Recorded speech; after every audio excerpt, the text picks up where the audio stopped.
Number 1. I was an exchange student from Malaysia and was placed in Missouri in 2006. They were a family of 4, son and daughter, and they lived somewhere around Webster Groves. They looked nice, warm, and welcoming, but it was all a facade, for they were trying to gain my trust. Coming from a country where all neighbors are practicing a million different religions would kind of desensitize you or make you very aware. I was the latter. The first week was fine, but sometimes I would wake up a little early and find them gathered in the kitchen in a circle, around the kitchen table, mumbling and whispering. They'd stop as soon as I entered. It was very disconcerting, but I brushed it off thinking it was an American quirk. During the second and third week, it became worse.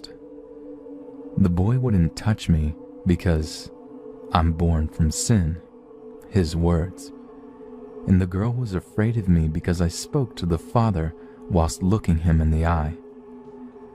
I started prodding her for answers whenever little things that I did, which are normal by the way, like reading before bed, talking directly to the parents, eating a sandwich, would elicit small gasps and hyperventilation. She told me that I have residues of the wicked and that I'm going to hell. She told me about a cleanse and a daily prayer wash. I've seen them singing the same hymns over and over again, reciting the same verses in different tones, and it really freaked me out. I wasn't stupid. I realized I was in a cult when they took me to church. I was made to sit in the front, and the pastor was conducting the service specifically for me. I realized it when I looked around and saw that everyone was looking at me. I felt like I was in a horror movie. Wide-eyed, silent stares. Men and women were separated. People wore different colored ribbons on their wrists, and the children looked haunted or just plain frightened. Nobody spoke to me or even came close to me. The men never looked me in the eye, and the women whispered and shunned me. I went there twice. School was on break, so I had to stay in with them. Many weird things happened, but none was as bad as waking up in the middle of the night to find the mother sitting next to my bed, reciting verses from the Bible in the dark. As soon as I'd awake, she'd stop and silently walk away. The family began treating me badly after that. I was punished for being out of line.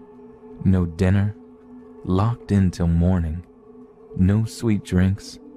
I had to cover up with long sleeve tops, long pants or skirt, etc. I think I only lasted because I was curious. They probably thought since I'm from Southeast Asia, I must be quite gullible and naive. They tried brainwashing me about how sinful I was, how lost I was, how the world is going to end and I'll be dragged into hell unless I accept their teachings. I was there for a month before our chapter coordinator came by for a visit. I told her everything, outside the house naturally, and I left with her immediately. We came back with a group of people from the exchange organizations about an hour later and found them in the midst of burning the things of the sinful non-believer. Thankfully, my passport and other relevant documents were untouched. I never found out what kind of cult they were.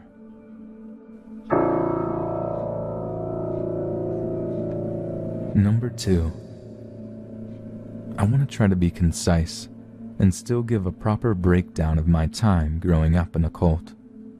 I'm going to start by breaking down the ideology. Second coming of Christ. They believe the second coming is, or was, alive. He was a Korean man who went by the name of Reverend Sun Myung Moon. He was given the mission by Jesus in a vision when he was 16 years old on a mountaintop, and it is his purpose to create an example of the ideal family so all may shape their families in its likeness and create an ideal world. Restoration of the fall. Jesus forgives your sins, but what about restoring humanity to what it was before the fall by paying spiritual indemnities and cleansing humanity of those sins in the first place? Their idea of indemnity is almost like paying karma forward. You can put yourself through misery to either pay for past mistakes of humanity or to ensure good things will happen in the future. You can pay indemnity by 1. Living in a van for years and years on one of their task force fundraising by selling candles or wind chimes, sometimes more than 14 hours a day. 2. Getting an arranged marriage after abstaining from absolutely any contact with the opposite sex all of your life by the Reverend himself, or now your parents, thereby overcoming the temptation of the fall by denying your desires and obeying the church completely. Actually, this is the most important aspect of the church, that you'll get matched and blessed. Their word for marriage is the only thing that will eventually restore humanity. 3. Converting other members. 4. Doing hundreds or thousands of bows to a picture of Reverend Moon every night for X amount of days. 5. Taking cold showers every day for X days. 6. Fasting. You can drink water for a providential number of days, either 3, 7, 21, or 40. Now note, you must do a 7-day fast before you can get married. 7. Giving money offerings to the church. The church also started charging for ancestor liberation in the last couple of decades. Just like old school Catholics, you pay to have your dear old granddad hoisted out of the pits of hell. Since the church is Korean, they have deep resentment towards the Japanese, and ancestor liberation can be thousands of dollars per person liberated. For Americans, it was a little over 100, I think. 8. Beat yourself to repetitive chants at an approved spirit cleansing event. 9. Or basically denying yourself of any human comfort or need for some time. Some do sleep deprivation conditions. There's a lot else, but I can't keep going. Growing up in the church, there are countless strange rituals in the church.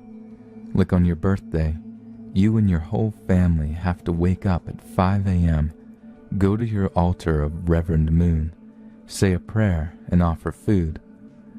When the ritual is almost over, the birthday kid usually has to take the food and offer some to each of the family members, and you always leave some on the altar. There are countless stories told to the second generation, or children born from marriages approved by Reverend Moon, since we're supposed to have been born as purely as Jesus without original sins. Stories of members who left the church and immediately got hit by a bus, or became prostitutes and died of ODing, or killed themselves out of guilt. Now Korea in the church is seen as the New Jerusalem, Koreans being the new, chosen people. Every leader in the church is a Korean, despite the religion's heavy unification of world cultures and religions overtones. Koreans often were only matched to other Koreans. None of Moon's kids were allowed to marry anyone other than a Korean. Japanese members have always been the church's cash cow, guilting them into paying more in tithing and overcharging them for everything. Americans got their fair share of that too. The church often comes up with a new ceremony, like a holy wine ceremony, where drinking this new blessed wine, usually juice, will heal you of all your sins that of course you have to pay to get into. Sometimes they just make a big plea for extra money, like their total life offering, which was something like, if you paid the church $16,000, you would never have to pay them for anything again, which was a lie. Some members took out second mortgages on their house to pay these offerings. I will say, in response to people in this thread who ask how someone could fall for this, and how people could stay in it for so long, cults like this never approach it like, hey, a Korean guy is the Messiah, you want to join? They take you through steps, almost like Scientology, but not so clearly defined. The Unification Church was going around in America in the 70s preaching for true love and family values, stuff many people, especially people with Christian backgrounds, can get behind. The church does have heavy Christian influence, so much that the language is the same, but they'll start discussing things with you, like the evils in the world. If Jesus restored the world, then why would there need to be a second coming? We should prepare ourselves for the next Messiah. A Messiah is exactly what we need. How else can we right the wrongs of this world? Once you get them going on that, you just pump them with all the same religious feel-good stuff. God is our Father. God is watching out for you. He wants the best for you. God hurts when you don't do what's right. And eventually God becomes some kind of emotionally sensitive dude you have to coddle and take care of. Then, once your members are pumped, they're living in vans, they're trying to recruit other people. That's when you start with the deeper shit. You know, the Messiah is here.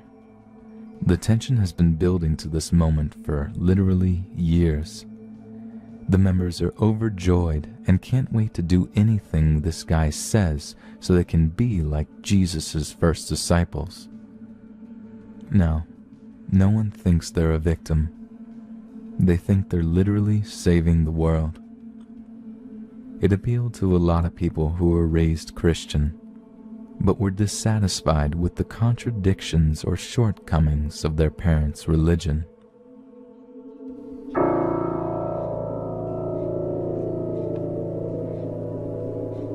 Number 3. I was married to a Scientologist. Well, Scientology is weird. It's all-consuming, as most cults are. My ex-husband only knew and associated with people in Scientology. However, all his friends were actually very, very nice and really cool to me. I made a lot of friends through him. I never felt outwardly pressured to join Scientology, but the insidiousness was absolutely there, and I'll get to that. Ex-husband was raised in it. You could say he was a second-generation Scientologist. His parents joined back in the L.R. Ron Hubbard days, and they were in it. They both worked for the church as auditors. They were dirt poor. All of their money went to the church. Hundreds of thousands of dollars. They were so deep in debt, they had no health insurance and no money for anything except rent for their tiny, run-down apartment. That part made me the saddest. They were nice people. Now, I married him back when I was younger, more idealistic and willing to overlook major differences. I was a bit lost myself and really just looking to connect with anyone. I was always atheist and actually really against organized religion, but he always assured me that Scientology was not something he was active in and that it wouldn't be a problem. He wasn't taking any courses at the time we dated and were engaged, so I believed him that Scientology was more like his parents' thing than his. After we got engaged, he started telling me how a friend of his needs some help. She was training to become an auditor, the e-meter thing you hear about, and needed someone to practice on. I declined. He kept asking and insisted that it's just for her practice. It doesn't mean I'm doing Scientology, and that it would mean a lot to him. So I did. And what a silly experience. Honestly, it's just ridiculous. You sit in a room with the auditor, hold these cans. Let me tell you, the rigmarole they use to get the cans set right so they pick up your wavelengths, or whatever they call it, is laughable. Lotion on the hands, squeeze the cans. That didn't work? Go for a walk, drink some water. Lotion again, squeeze the stupid cans. All this over and over until something on the auditor's end says it's all working now, and then you're good to go. I lied through the whole thing. They acted like I made some amazing breakthroughs. I got a floating needle, and then that was it. However, I was then called over and over and over to come back. What the hell? I thought this was a one-time thing to help this chick out. Nope. They were all over me. They wanted 3-hour sessions, days in a row, on weekdays. No wonder Scientologists are all poor as shit. They want you in constantly during work days. I became so disagreeable to them that they actually gave up calling me to get me in. I guess they figured me being married to one of them is enough to eventually get me. The Scientologists on the lower portion of the bridge tend to know nothing about the Xenu stuff. I asked them, and they acted like they'd never heard of it. I guess you don't get to read that tech till way later, a few 100,000 deep. The overriding insidiousness I saw was the learned ability to scam people. I witnessed a Scientologist's own business get taken down by the feds for frauding their clients. Now, the reason I divorced him was because he stole a large sum of money from my account that was not to be touched. It just vanished, and he had nothing to say for it. He opened 2 credit cards in my name and maxed them out. He put me into financial ruin. It was a disaster.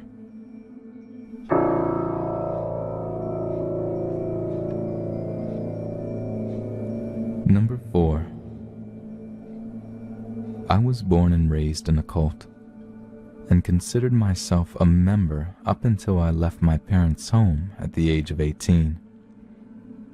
The group I was associated with is not well known, but the effects on the members are tragic and undeniable. We were literally brainwashed.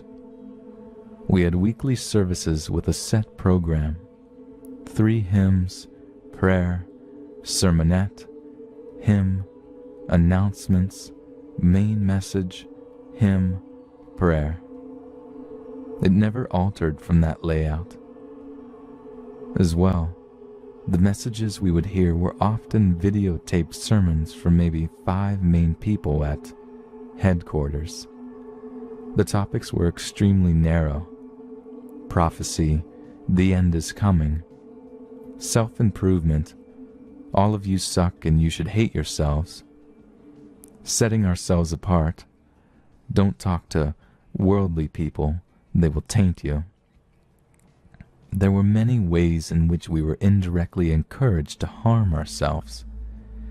Many people looked down upon modern medicine and felt that using it was a way of turning away from God, slapping him in the face, making it clear he wasn't needed.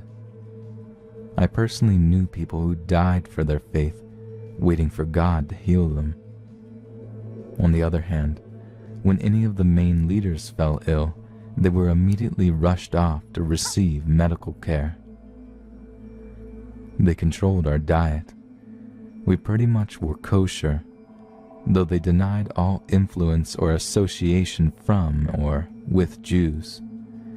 There were annual days of fasting, and whenever the leadership could scare up enough drama within the members, they would declare a church-wide fast so we could all get closer to God and resolve our issues. We fasted when the church's income was said to be dropping. We fasted when the leaders were ill. We fasted when people died. We had our own personal fasts for the hell of it, or when we felt especially guilty and out of touch with God.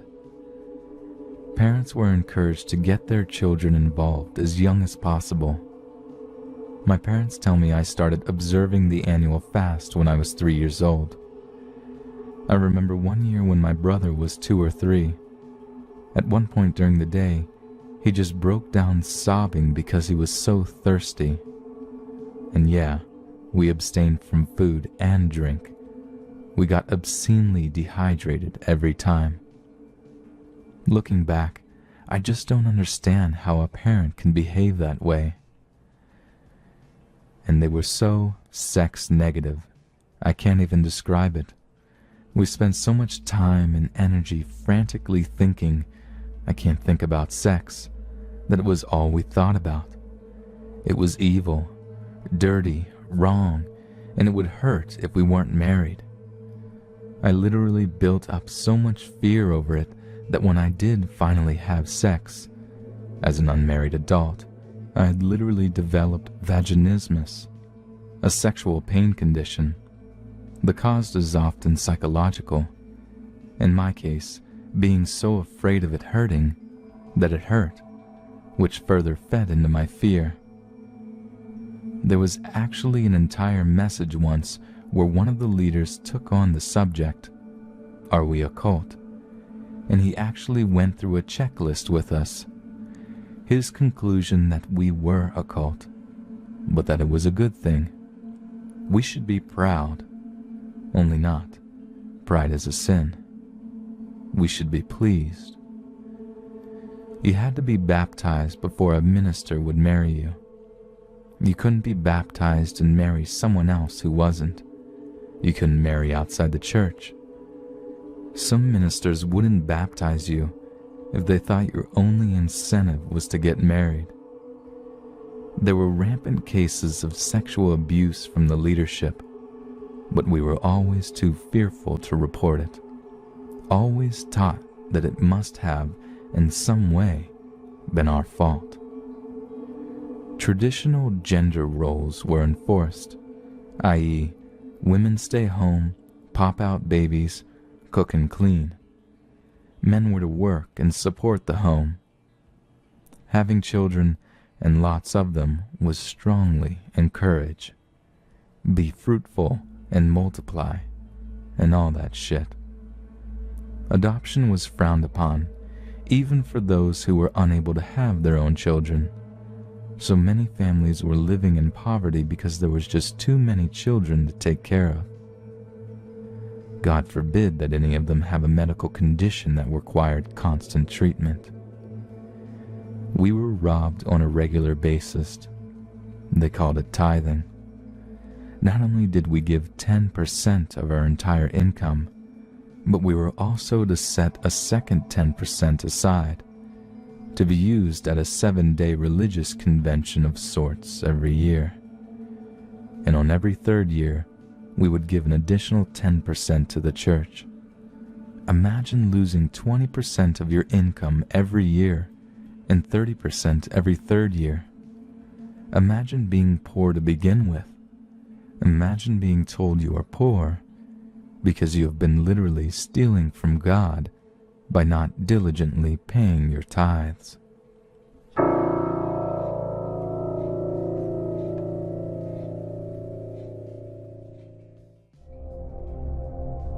Growing up, my favorite thing in the world was going fishing with my 2 older brothers.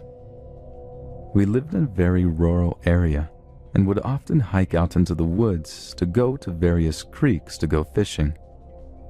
We never really caught anything big in the creeks. But it wasn't as much about what we caught, as much as it was about spending time with your brothers fishing. Stereotypically, we always got up way early in the morning on fishing day. We would begin hiking out to whichever creek we were going to, and would watch the sun as it stole across the sky. It would be fully light outside as we got to where we were headed to. The scariest thing to ever happen on a fishing trip, of course, happened the first time that we had gotten to a new creek. We had set out that morning, determined to go further into the hills than we normally did. We passed by one or two of our regular fishing spots and kept going deeper and deeper into the woods. We found an absolutely amazing spot. It was thickly wooded, but the creek was huge. It was beautiful and even had a fallen tree stretched out over it. After we determined that it was sturdy enough, the three of us made our way over to the other side of the creek. We sat our stuff out and began to fish. The day wore on, and we weren't really catching anything. The fishing got boring after a bit, so we decided to do something we normally didn't do. Like I said, the creek was huge and it was quite deep too, so we decided to put aside our fishing poles and go swimming in the creek. I really don't know how long we had been swimming when I noticed that our middle brother stopped doing anything and began staring off in the woods. Our oldest brother asked him what was wrong, and he just motioned to the woods. "There's someone out in the woods, watching us," he said. My first thought was that some pervert was out there watching us, but when I followed my brother's finger pointing out towards the woods, those thoughts quickly evaporated. Standing off in the trees was a huge man. It wasn't too dark that we couldn't make out some of his features. He was wearing jeans and a flannel shirt, which struck me as odd as it was pretty warm out. He had a baseball cap on his head that was sitting low over his face.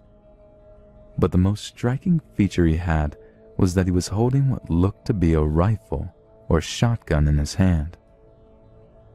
We weren't sure what to do. Going into the woods, we knew that we were trespassing.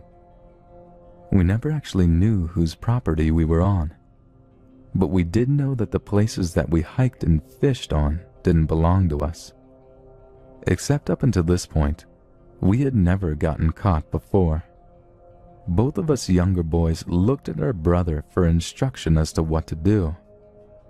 He seemed just as worried as we did, though, and didn't give us any direction. He just kept looking at the man standing there and watched. My brother suggested we try and get ourselves over to our stuff, take it, and leave. However, this was daunting because that was the side of the creek the guy was on. We slowly made our way over to our things. However, before we got to shore, an old hag came running out of the woods, shrieking like a freaking banshee. I got startled and fell back into the water, struggling until my middle brother pulled me back up again. The old nasty woman actually ran over to our things, our poles, and our clothes. She started grabbing the things and screaming, "Mine, mine, mine, mine!" She was gathering all of our things in her arms, dropping a few of them when she had too much in her arms. "Yay! Stop that!" my oldest brother yelled, and began to try and move faster to the shore. My middle brother reached out and put his hand on his shoulder and pointed back to the big guy in the woods. When we moved back towards the shore, he began moving closer, and he held the gun up as he walked. "Holy shit!" I distinctly remember yelling. "We're sorry we trespassed on your property," my middle brother shouted, but they didn't pay any attention to us. "He's not gonna shoot us," my oldest brother said, and began moving towards the old hag to get his things. As he did, though, the old woman saw him and she took a fillet knife out of her pocket and started waving it at my brother. "I'll cut you!" she screamed at him, her arms still overflowing with our things. By now the big hillbilly was by the shore of the creek, and he had the shotgun cocked and was pointing it at my oldest brother. He, of course, stopped in his tracks. It was a tense moment as we stood cold in the water with this guy pointing his gun right in our faces. Once the woman had gathered up our clothes and fishing gear in her hands, the guy said one thing to us: "Get." We didn't have to be told twice. All three of us swam to the other side of the creek, got out of the water, and got out of there. It sucks because we had to walk through the woods in nothing but soaked shorts. We didn't even have shoes, and the twigs and rocks and leaves hurt our feet. But we were too scared to even consider going back. We fortunately did not get chewed out for losing our stuff. Our dad told us that there are some messed up people out in the woods, and we had to be careful. It was a long time, though, before we were brave enough to go fishing again.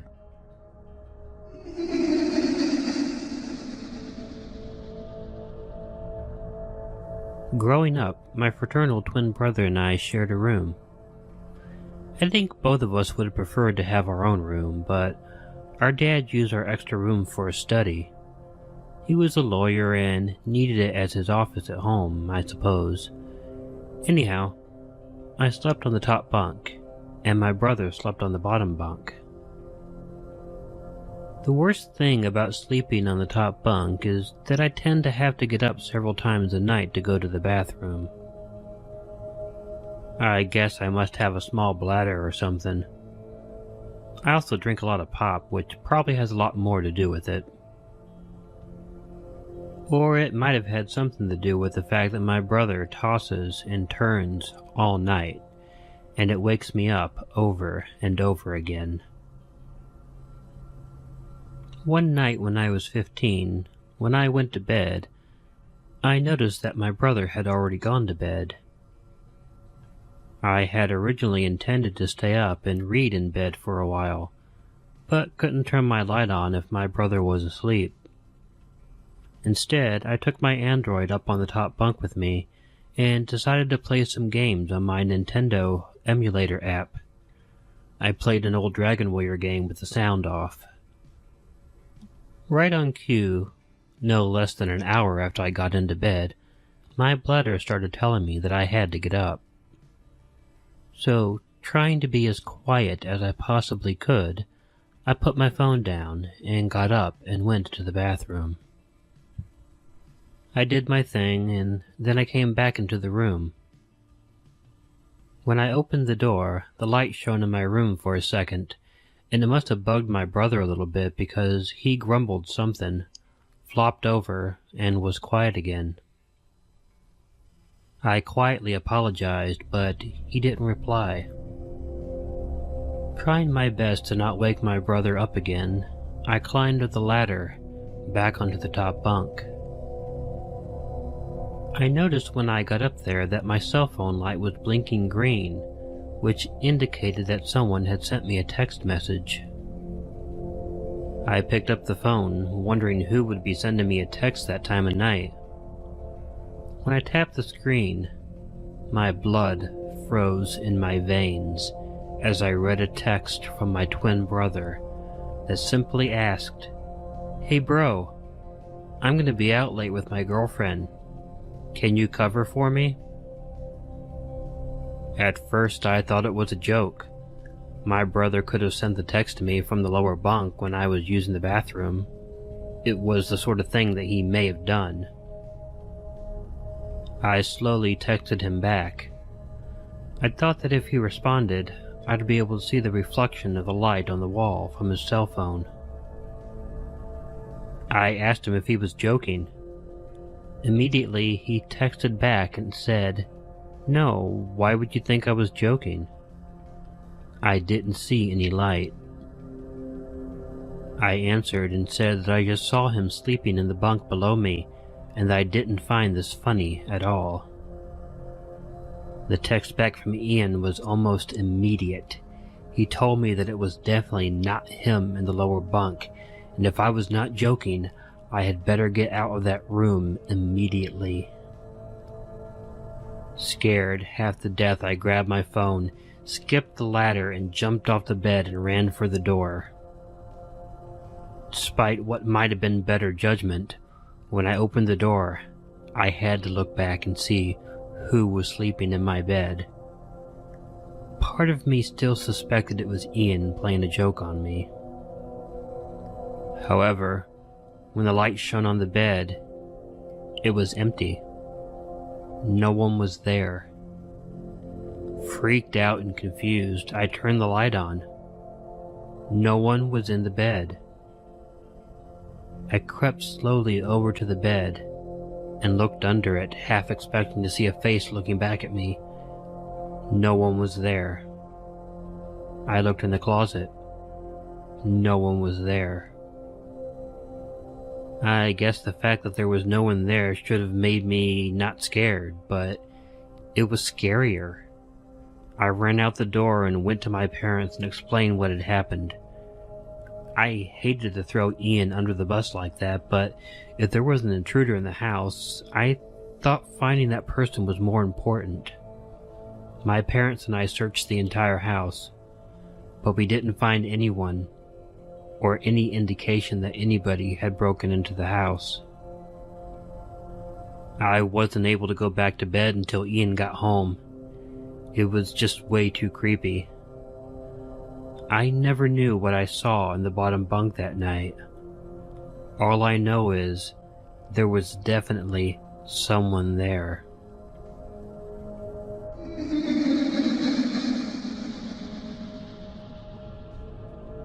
It's taken me a long time to tell this story. I'm 27 years old now, and this happened to me when I was 14. My name is Adam, and I have one older brother named Seth. I haven't seen Seth in 13 years. I have no idea where he is, or even if he's still alive, but I do know why he left. Seth was 2 years older than me, and we were very close. Although all brothers tend to get into scuffles with each other, with Seth and I, they were few and far between.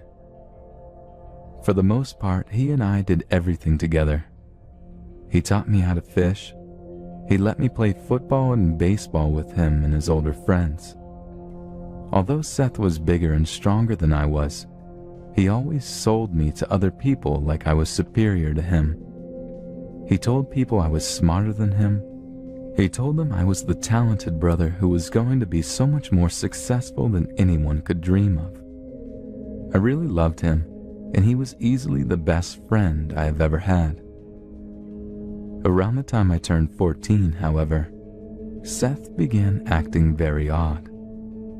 At first, I don't think my parents thought much of it. He was wearing black all the time and seemed like he was really depressed. Rather than hanging out with me or even his friends, he took to spending a lot of time alone in his bedroom. He obviously kept the lights off all of the time as well, because there were no lights coming from under the door. It may have seemed like typical 16-year-old boy sort of stuff, and that is likely why my parents didn't pay it any mind. But I was closer to Seth than they were. I knew him better than they did, and I knew that this was not typical teenage stuff. Hell, I was a teenager at the time, going through a lot of that myself. With Seth, it was something more.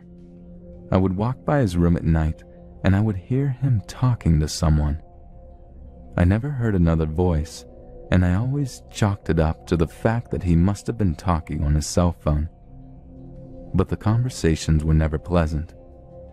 Whomever he was talking to, Seth was always at odds with that person.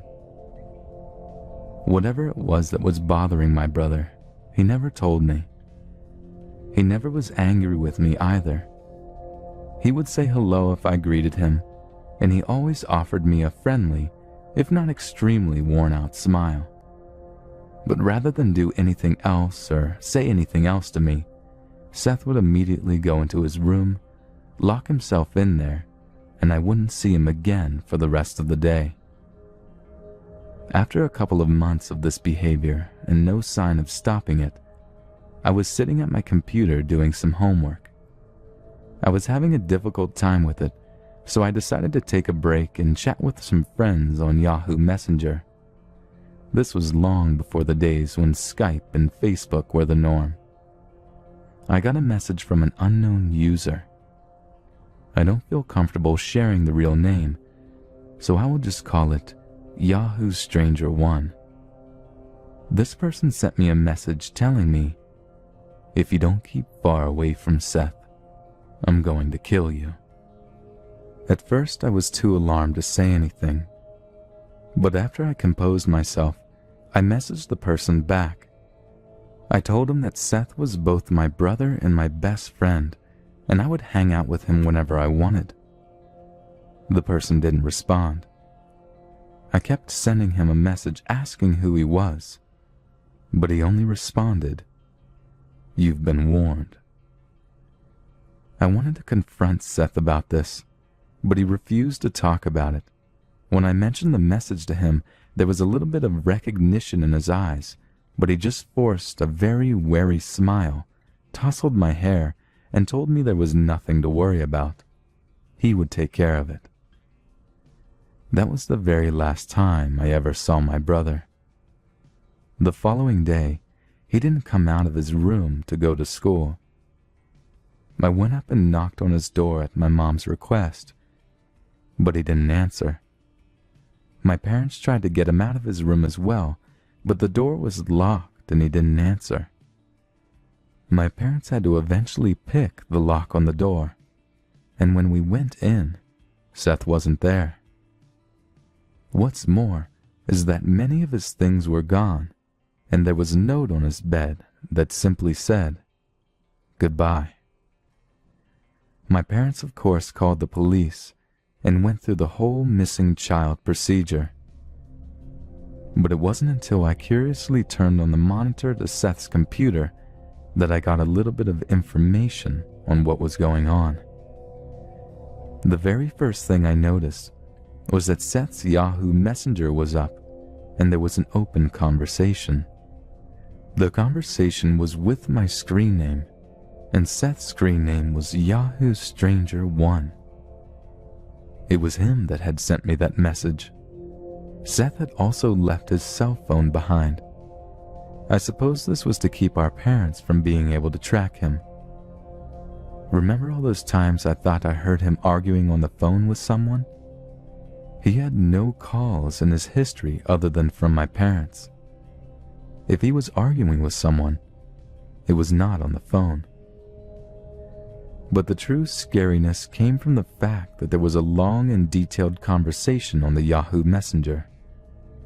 It was between Yahoo Stranger 1 and the screen name that we knew was Seth's.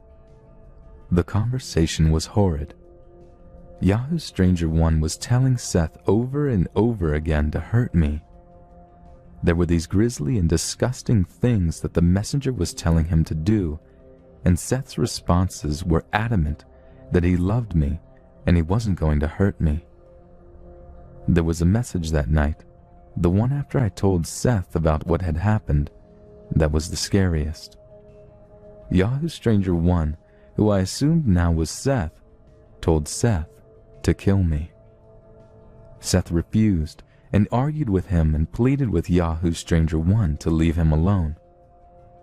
I could tell in the messages that the conversation was causing my brother a lot of pain. Trying to figure out how Seth could have been having an instant messenger conversation with himself, I looked at the timestamps of the messages, and each one was at least 5 minutes apart. He had the passwords saved on his messenger for both accounts. I figured he had to sign out and sign on both names repeatedly, answering the messages since Yahoo only allows you to send offline messages. I don't know if Seth is schizophrenic, or if he has dissociative identity disorder, or if Yahoo Stranger 1 really was a different person. But what I am sure of is, that the constant threats against me were what was weighing heavy on my brother all those months. And I have no doubt that the reason my brother, my best friend, left was that he was afraid that he actually was going to hurt me. I keep hoping he'll come back one day. He's my brother, and I love him, and I could never be scared of him.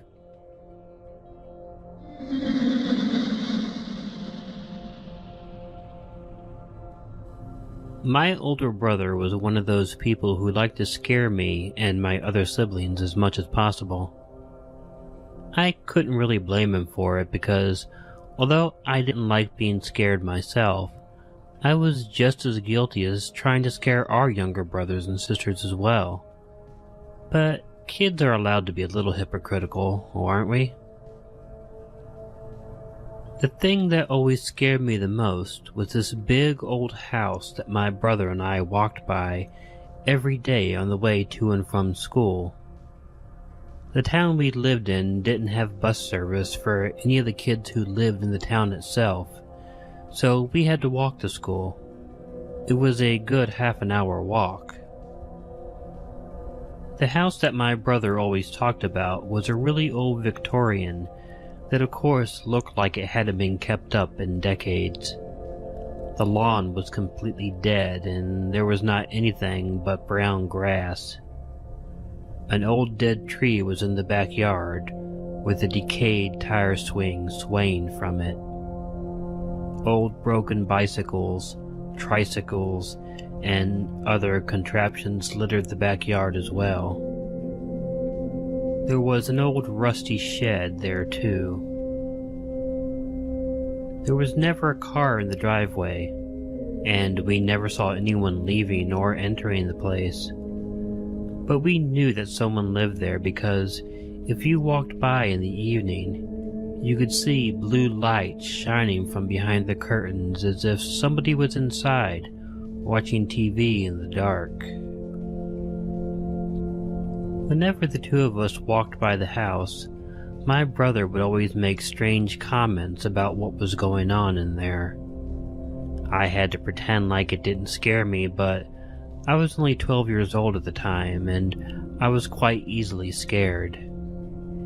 He would tell me the man was a butcher who preyed on the little kids in the neighborhood who were stupid enough to walk up to his front door. My brother said the old man would grab the kid, take them out to his shed, hang them from their feet, and then lightly slice their skin open with a fine knife, and then slowly let them die as the blood trickled out into a tub that was under them. Growing up, every time he was in the mood to do it, my brother would dare me to go to the guy's door and break one of the old pots on it. I always declined because I told him I didn't want to get in trouble. He would then make fun of me for being a scaredy cat and taunt me for hours.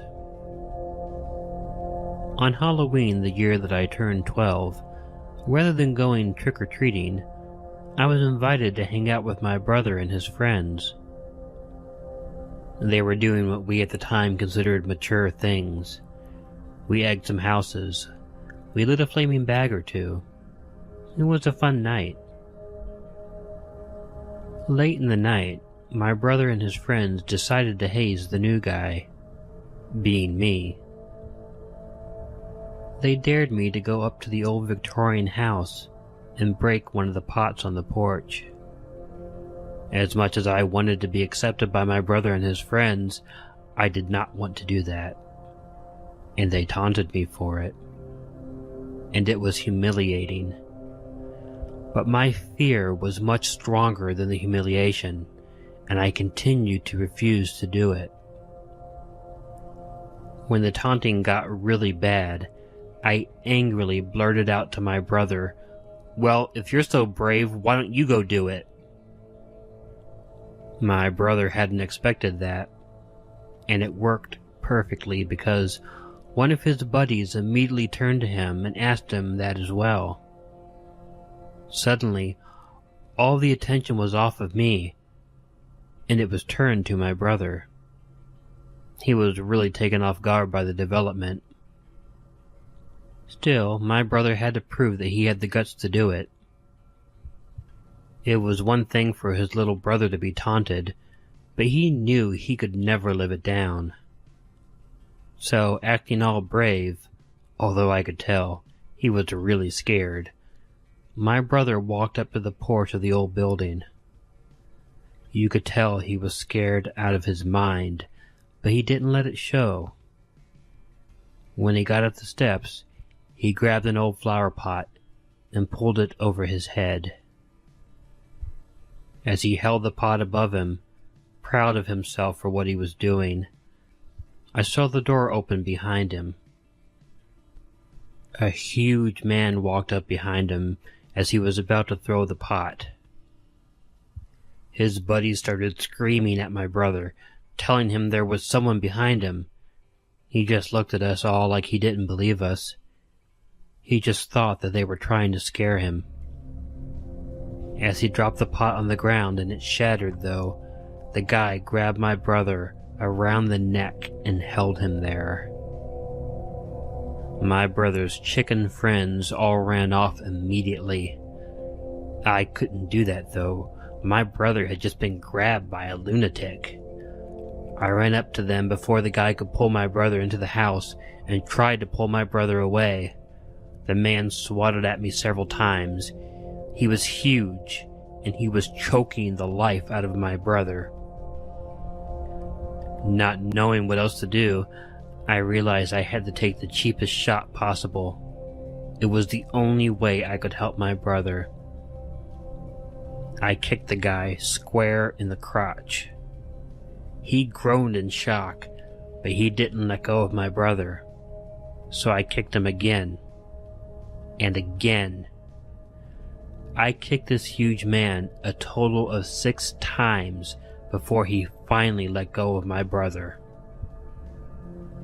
Although my brother was wheezing and struggling to breathe, I knew we had to get away from the recently sterilized psychopath, and I pulled him away.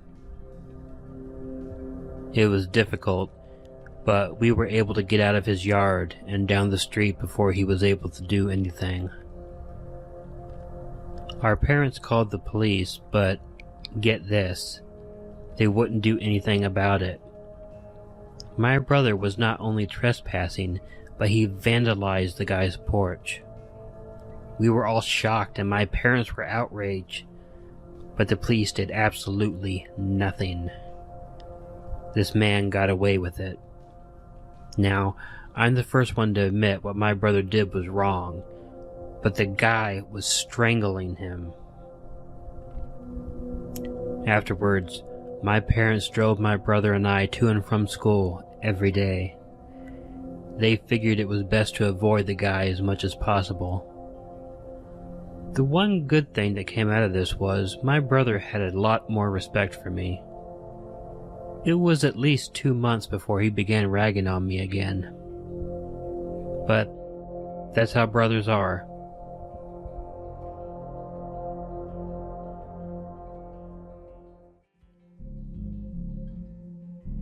Back in my early 20s, I was trying to kick a major 4-year heroin addiction. Like I said, trying. On my own, which meant that I wasn't using as much and it would be months in between. On this fateful day, someone had given me 2 OC80s. This was when the price of such goodies hasn't reached the almost $100 a piece mark. I had never seen these. They were fairly new on the streets, so after getting off of work at the little coffee shop I worked at, I popped the 2 teeny tiny treats in my mouth and hopped on the train to head into Boston to go see one of my fave punk bands. Now, anyone who knows about kicking a habit, when you start to use less, your tolerance goes down. So number 1 rule there is use less than you're used to. And I had no idea how strong one of these things were. And like I said, major habit. So of course I took them both, And for those who don't know, one OC80 is enough to let a 200-pound junkie feel good. So being a 110-pound girl that hasn't touched the stuff in a couple of months, I don't even remember the show. Never mind do I know how I got on the train and off at my stop. Anyways, by the time I got to my ratty little borough of Beantown, I was throwing up every 20 feet or so. I could barely keep my eyes open, but I didn't live in a very good part of the city, and curling up on a corner and hoping I didn't die was not an option. So I propped myself up along the walls and was trying to inconspicuously hurl while trying to make the 5 blocks to my apartment. I was about halfway there when I noticed a shitty car going really slow behind me. I figured whoever was in it was looking for a hooker. The part of town I lived in, anyone could be a hooker. So I just turned and looked at him and shook my head. This was usually enough to get them to drive on. It wasn't. Guy pulls right up to me in this like 30-year-old crappy green Honda or something and says in a very thick, what I'm guessing, and please don't tear me apart for not knowing, Korean accent. "You need help? Get in, get in." The man looked to be about 30 and of Asian descent, dressed in jeans, blue tattered t-shirt, and I kid you not, a tux jacket. That has nothing to do with anything. I just thought it strange. Living in Boston, you see some strange stuff. Now, even being a junkie, punk chick, I was always a polite girl who was so nice to strangers as to not hurt anyone's feelings, and because of this, I would get myself into dangerous situations, and I knew this.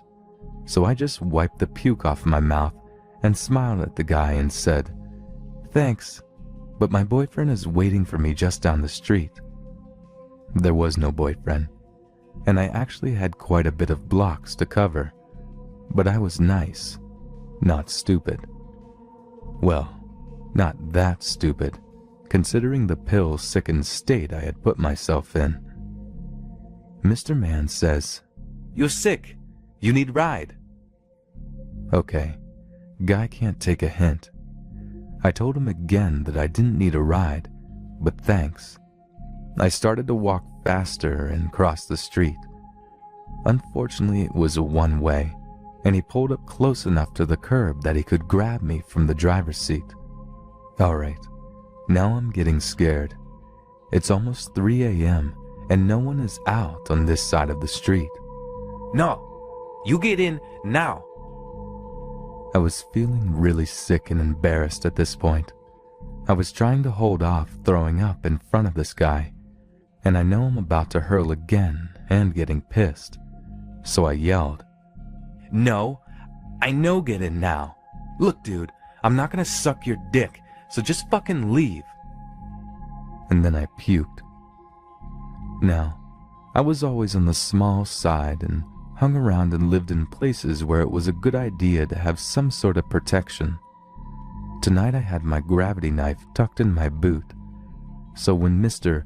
Good Samaritan started to get out of his car as I bent over, I pulled it and let the blade slide out as I stood up and said, "Please, just leave me the fuck alone."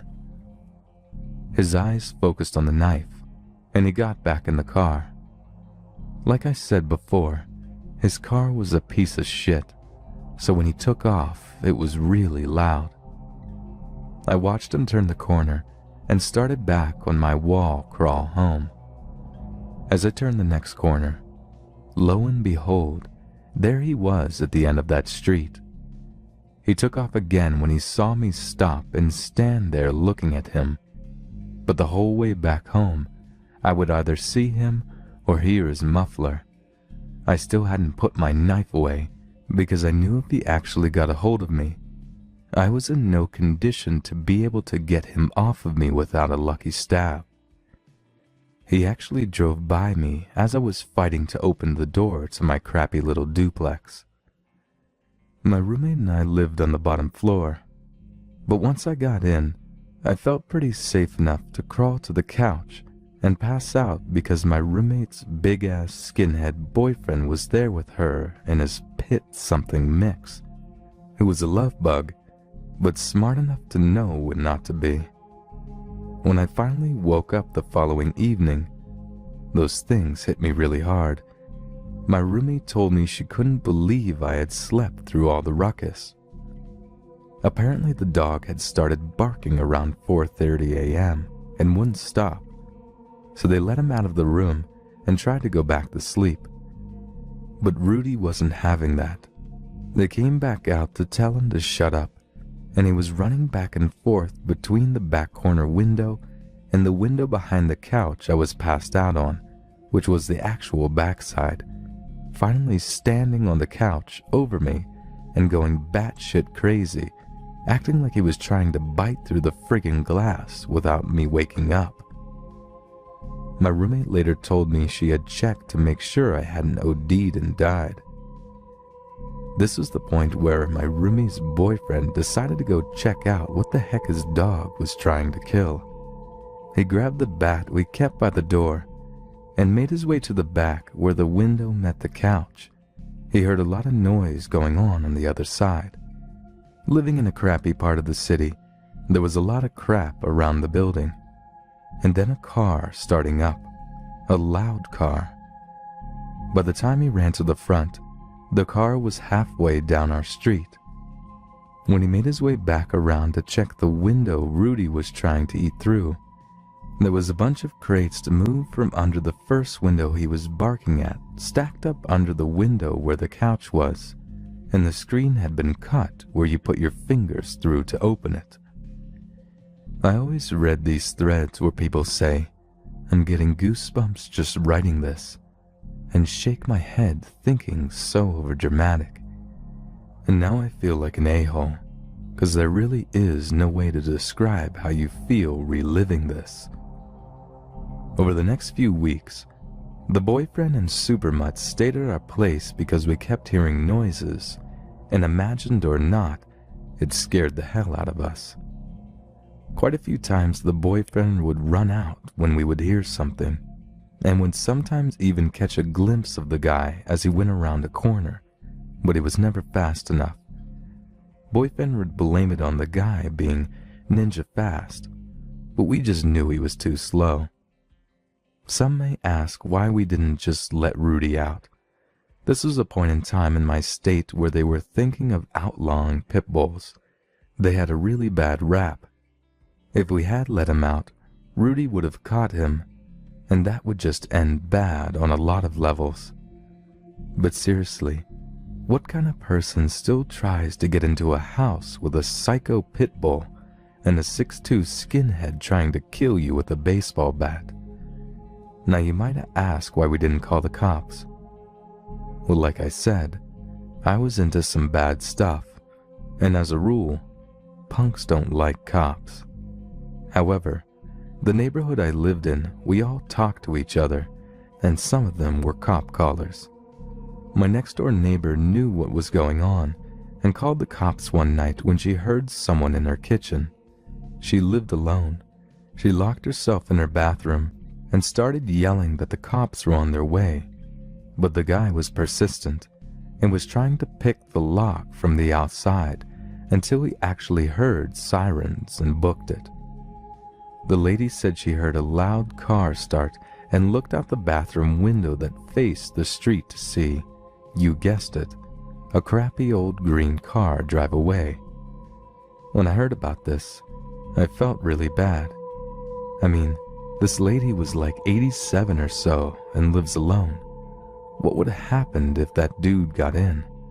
Why oh why didn't we let Rudy eat him?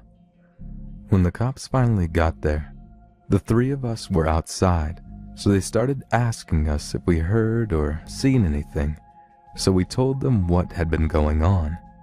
And I gave a description of who I had thought was doing it, but also said I wasn't sure of details because I hadn't been feeling well at the time.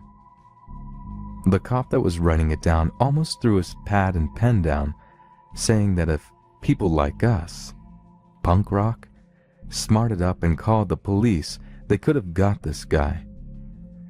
Apparently Mr. Get In Now fit the same description as a guy they were looking for that was wanted for quite a few sexual assaults around the train station. Now I felt really bad, but still had to give the cop lip over the people like us statement. But that's not the point. I've been clean over 15 years and don't live near town anymore, so I'm pretty sure I would handle things different now, and I know if I hadn't been messed up, then I would have. As far as I know, they never caught the guy. So Mr. Get In Now, let's not meet, 'cause I will let my dog chew your ass.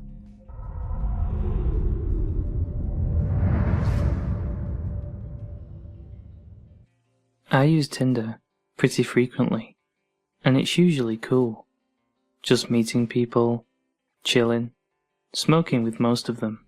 So, I matched with this guy named Charlie, and he seems cool.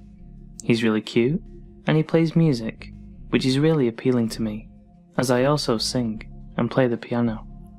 We talked for a little while, and I agreed to meet him at his house. Mistake number 1. Why did I think it was a good idea to meet a stranger in their home? I don't drive, so I take an Uber over, and it's a decent way away, so it's kinda pricey. When he buzzes me into the apartment complex, I got this really creepy vibe, but I shook it off as just nerves. I go up to the 3rd floor, and he's standing at the door. Things are cool, we're just chilling. We smoked a couple of bowls, and we're watching a movie. So, he makes a move on me, and I go with it. We end up on the bed, and we're obviously engaging in adult activities, when out of nowhere, he wraps his hands around my neck. Hard. Now, that's all fine and good with me. I mean, I can dig that in the right setting. But alone in a stranger's house, when he didn't even check to see if it was cool, is not one of those settings. I literally can't breathe, and I'm fairly certain I'm turning blue at this point, and he's just relentless. Not only is he asphyxiating me, he's now yelling in my face. Are you scared? I started to struggle, and he was gripping even harder. I seriously thought I was going to die. By some miracle, I wriggle out of his grasp and start screaming. He's yelling at me to calm down, and I'm frantically trying to put on my clothes. He grabs my wrist as I'm trying to leave, and I use all of my strength to pull away and slam the door. As it was closing, the charming guy bid me adieu with the words, "Fucking cunt." I get home, and I look in the mirror, and I have a bruise on my neck. I tried to cover it with makeup, to no avail. I looked like I was almost strangled to death. Then, he texts me, saying, "I think you need more than one dick." And I'm like, really? You want to bring a friend and kill me together? Anyway, I blocked him and reported him on Tinder. I wish I could have done more, because I seriously think he would have killed me. I've been debating going to the police, but the bruises are gone, and it's a he said she said thing. But I'm really starting to wonder if I should, because the next girl might not be so lucky.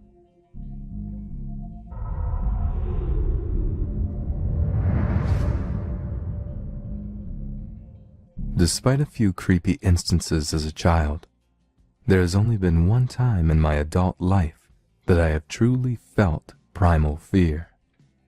I live in a village in the middle of the English countryside. To paint an accurate picture of its size, it has a population of 4,000, but feels more like 1,000 due to its spread out nature and being surrounded on all sides by lots of fields, farms, and woods that eventually connects onto a pretty famous forest. It's kinda in the middle of nowhere, and because of this, has notoriously bad phone and internet connections. Having lived here all my life, I know the place like the back of my hand. I know where all the public footpaths through the woods and fields are, where they connect, which are shortcuts, and where to cross deep streams, etc. I've gone on walks in this area throughout my childhood with parents and alone as an adult. Nothing bad had happened. I felt safe here. This story took place last summer in July, after I moved back home from university, had yet to get a job, and smoked a lot of weed. A habit my parents despised, and which I tried to keep hidden from them by going for evening walks, multiple pre-rolled joints hidden away in my hoodie pocket. As usual, this day they both got home at 5 p.m. We had dinner, but chatted for a while longer than usual, as my mom had had quite a hectic day and was telling me about it. Because of this, I ended up heading out for my walk an hour later than routine, around 7 p.m. But as it was summer, the sun was still shining, so honestly, I didn't really notice that it would start getting dark while I was still out. The woodland closest to my house is less than 5 minutes away, and you enter through a gate into a farmer's field. You can see across the open area quite far until the first set of small woods obscures your view. That's where I was heading, as I knew this track takes under 2 hours and leads back onto the same path I was standing on now. More than enough time to smoke the 3 joints in my pocket and for the smell to leave my clothing, I had thought. This entire area is very popular for dog walkers, so it's not unusual to see other people while you are about, and as this is a village, everybody says hello to everybody. I lit my first joint and started walking. I'm just in my own world for a while, until I was less than 100 feet before the entrance to the woods.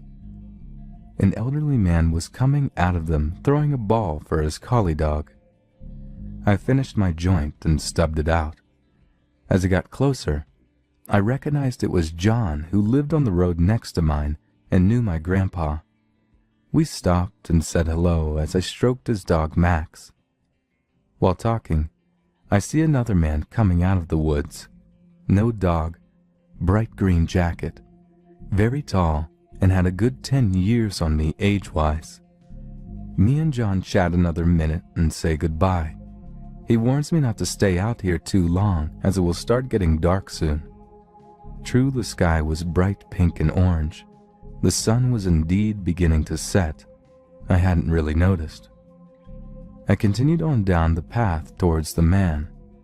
When we were nearly passing each other, I look up to make brief eye contact, smile, and say hello, like everyone here does, even if you don't recognize the person.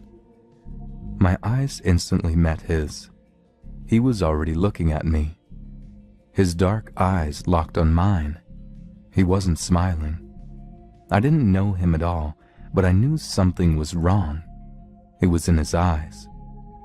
I swallowed my politeness and looked at the ground as we passed. I had lived in my uni city the past couple of years, so I knew a red flag when I saw one, and my country bumpkin manners evaporated. I quickened my pace a little, and before entering the woods, slyly looked back. The guy was still walking in the same direction, following John. I felt relieved, laughed, cursed the weed for making me paranoid while lighting up another joint, and started walking into the woods. It takes about 30 minutes to follow the path through the woods to the end. The pathway exited open into another field that led to another set of woods. The sky was now violet, the dimming light having been obscured to me by the trees. I was already smoking my last joint and was near the entrance to the second set of woods when I felt it. Fear. Complete, crippling, absolute fear worked its way like electricity through every layer of flesh. I'd never felt anything like it before or since, but I knew what it was. I whipped around. Standing at the exit of the first set of woods was the man. I could still make out his green jacket in the fading light. He fucking doubled back, and very quickly too. I had looked back several times while in those trees, and he hadn't been there. For a second I froze, as did he. He knew I'd seen. To sprint the distance between us would take him about 5 minutes. He was obviously in good shape. I threw the spliff and fucking bolted into the woods, the only way I could go. I didn't dare look behind me. I sprinted for a couple of minutes before taking a sharp left turn off the path into the trees, hoping to throw him off a bit, but I couldn't see a fucking thing. The light was already darkening, and the trees made it 100 times worse, especially as I was now in the thick of them. Their branches catching on my clothes like fingers, whipping and scratching my bare legs so bad I bled. I ran and ran, my lungs protesting in pain, hating me for smoking so much, while my heart was throwing itself against my ribcage trying to escape. I couldn't anymore.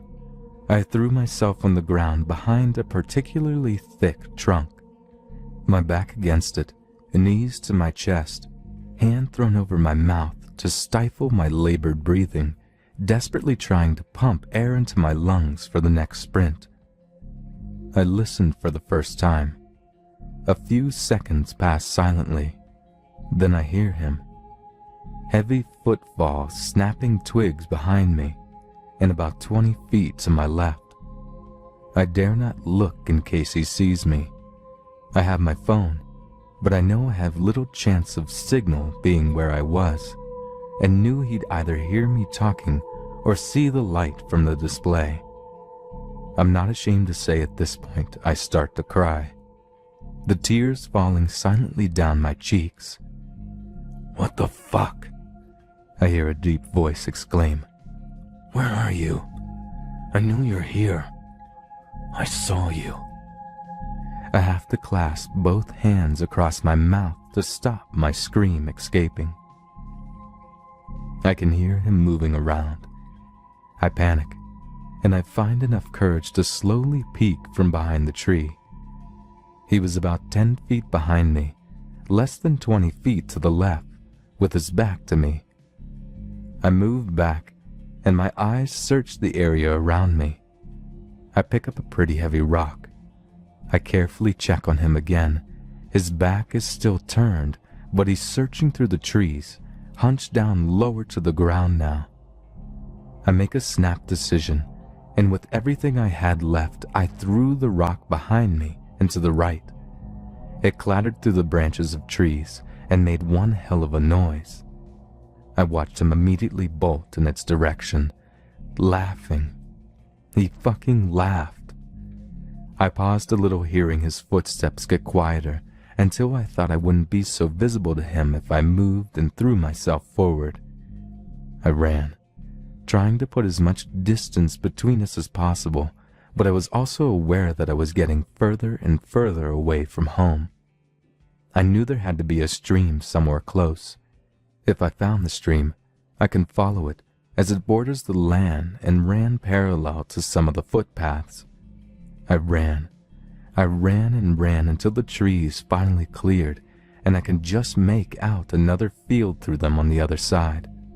I thank God and push myself a little bit further till I'm out of the trees, and the ground disappears from below my feet, and I go head over shoulders down the stream embankment. I crash into the water below, my open mouth and lungs filling with muddy water. As I splutter it out, I feel both relieved to have found the stream and terrified he's heard me. My phone is now ruined. I slowly make my way downstream as quiet as possible, listening out for him the whole time as the stream borders the woods, looking up periodically just in case. After a while, maybe half an hour, I notice the trees begin to thin out and realize this is the edge of the woods where I would have been exiting and where the pathway connected to the original one I'd started on. If I ran, I could get home in less than 20 minutes. As quiet as I could, I dragged myself on my stomach back up on the embankment army style, wanting to stay as low as possible. I peeked over the top. I could just make out the opening of the woods exit path about 50 feet away. I sat and scanned the forest line for a couple of minutes, my eyes trying to make out movement despite it being pitch black. Nothing. I couldn't hear anything either. I pushed myself up and sprinted as fast as I could across the field onto the pathway. I knew the gate I entered through was in the adjoining field. It really wasn't far. I was so happy. "You fucking bitch!" came a screech from across the field. I swear my legs nearly gave out then and there. He had been waiting for me. I turned my head and saw him sprinting out of the woods at full pelt. I screamed and pushed myself further, tears coating my face. All I could do was run. I crossed into the main field now, and I could see the moonlight shining off the metal gate. My house was just 5 minutes away after that. I have never focused on anything as much as that gate. He was faster than me and getting closer, screaming at me the whole time about how he was going to slit my throat. I ran and ran, pushing myself up and over the gate and ran up the road. I dared look as I made the turning for my road. He was still fucking following me. I raced up my driveway and threw myself through the door, running into the living room crying and screaming hysterically, pointing behind me towards the door. My dad ran outside while my mom grabbed a hold of me as I collapsed shaking. As it turns out, my parents had already called the police. As I said, I was going out for an hour or so at 7, and it was now past 12 a.m., and I hadn't answered when they had called my now broke phone. Very unlike me. We called the police again to explain. They came and I gave a full statement. Both my parents and the police were horrified. Nothing like this happens here. There hasn't been a reported rape or murder in the last 100 years. But one look at me, and it was obvious I was telling the truth. I was covered head to toe in cuts and bruises, soaking wet and covered in mud and blood. I won't go into how this experience changed me. It's depressing. But I will say that the thing that scares me the most is that they never even had a suspect. Despite him following me so closely, he was gone by the time my dad ran outside. That guy is still out there, and who knows what he is really capable of.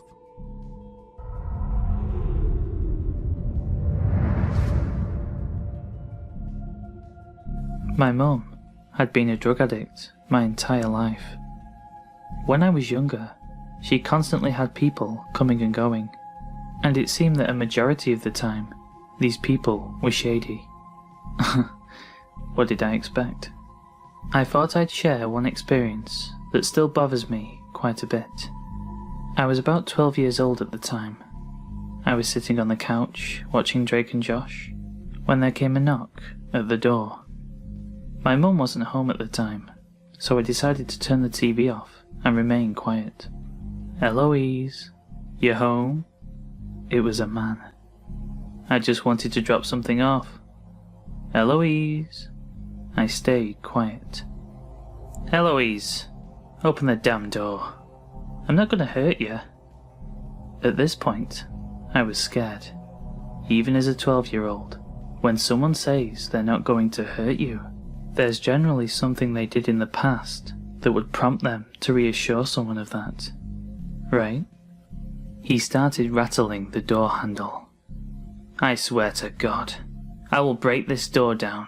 You've been ignoring my calls, my texts. You cannot run from me." He began pounding and kicking at the door.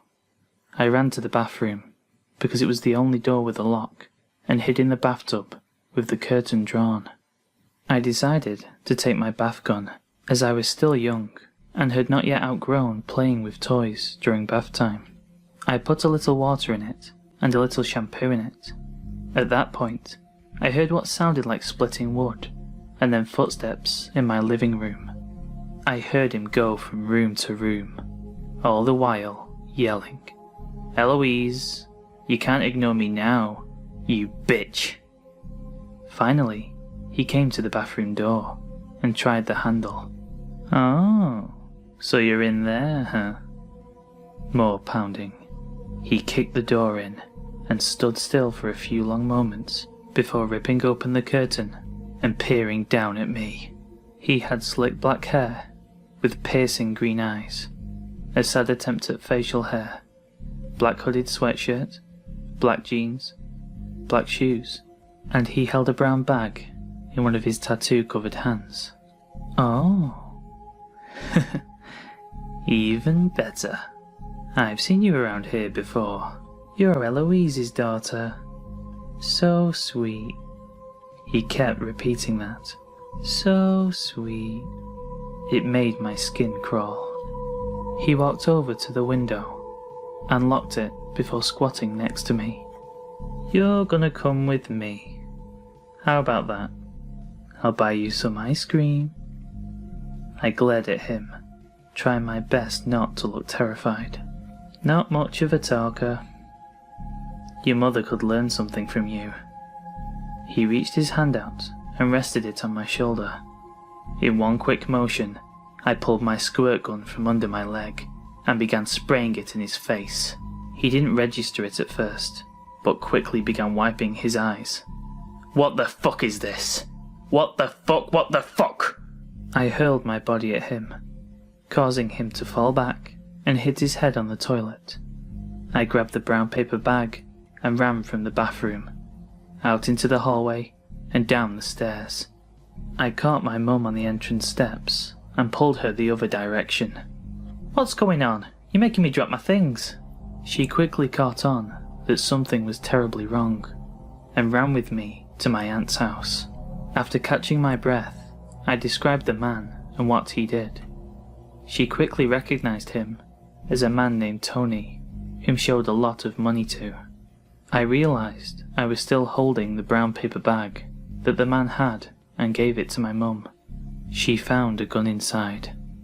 He had showed up to kill my mother.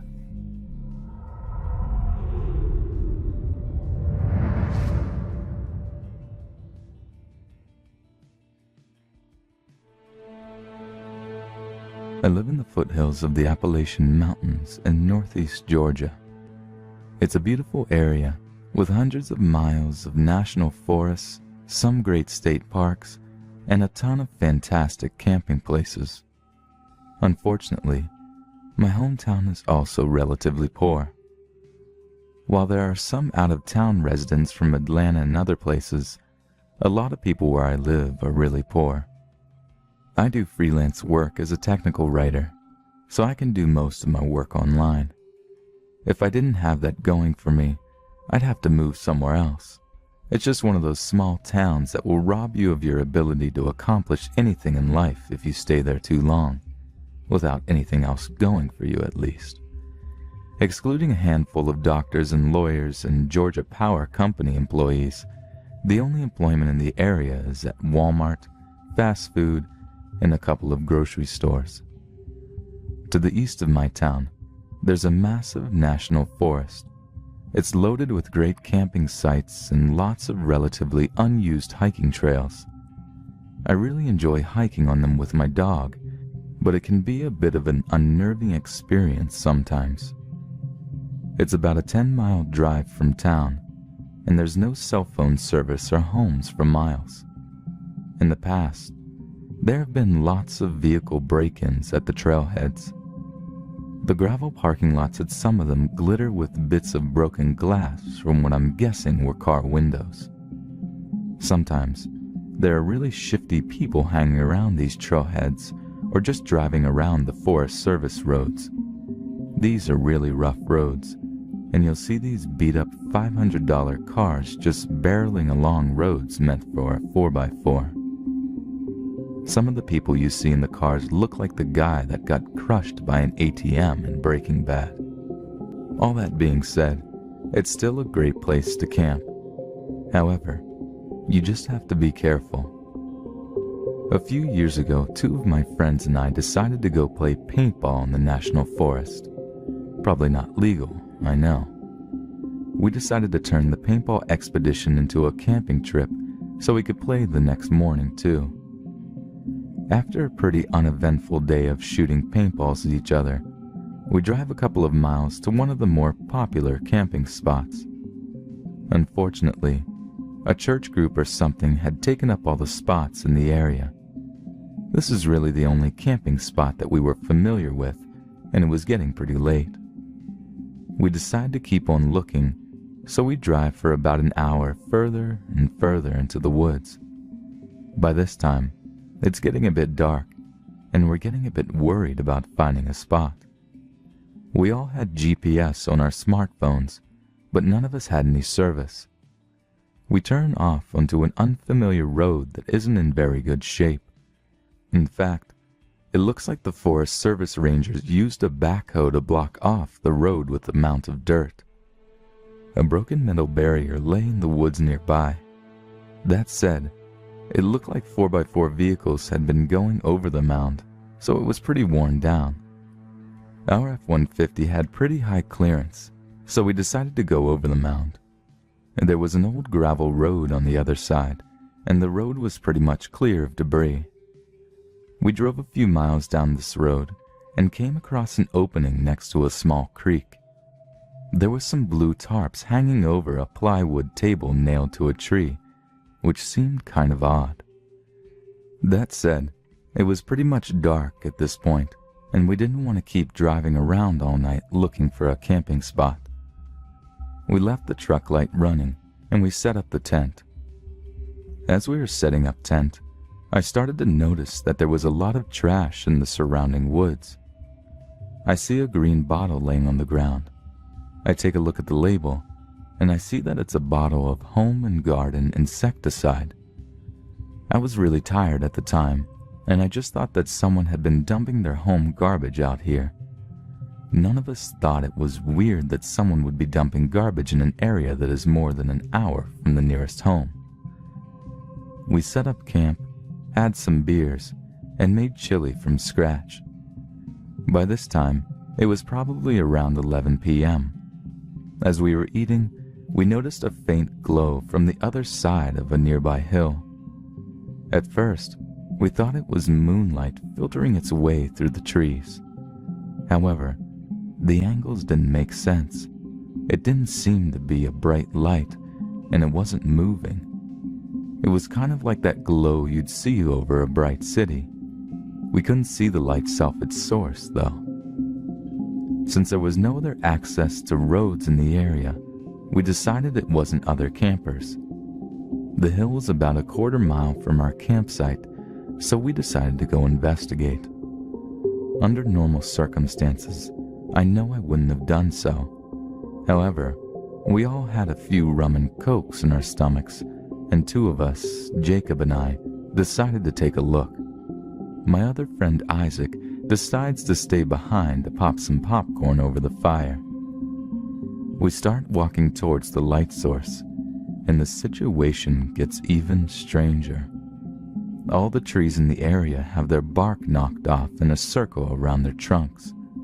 We thought it could have been the work of a beaver that lived in the creek, but it seemed strange that a beaver would go around to all these trees and just knock the bark off in a circle.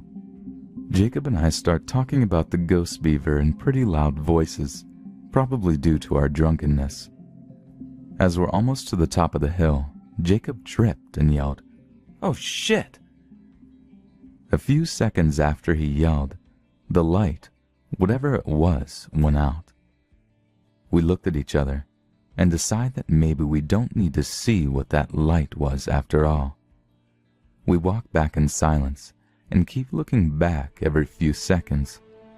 We decide to turn off our flashlight and just use the moonlight to get back to the campsite.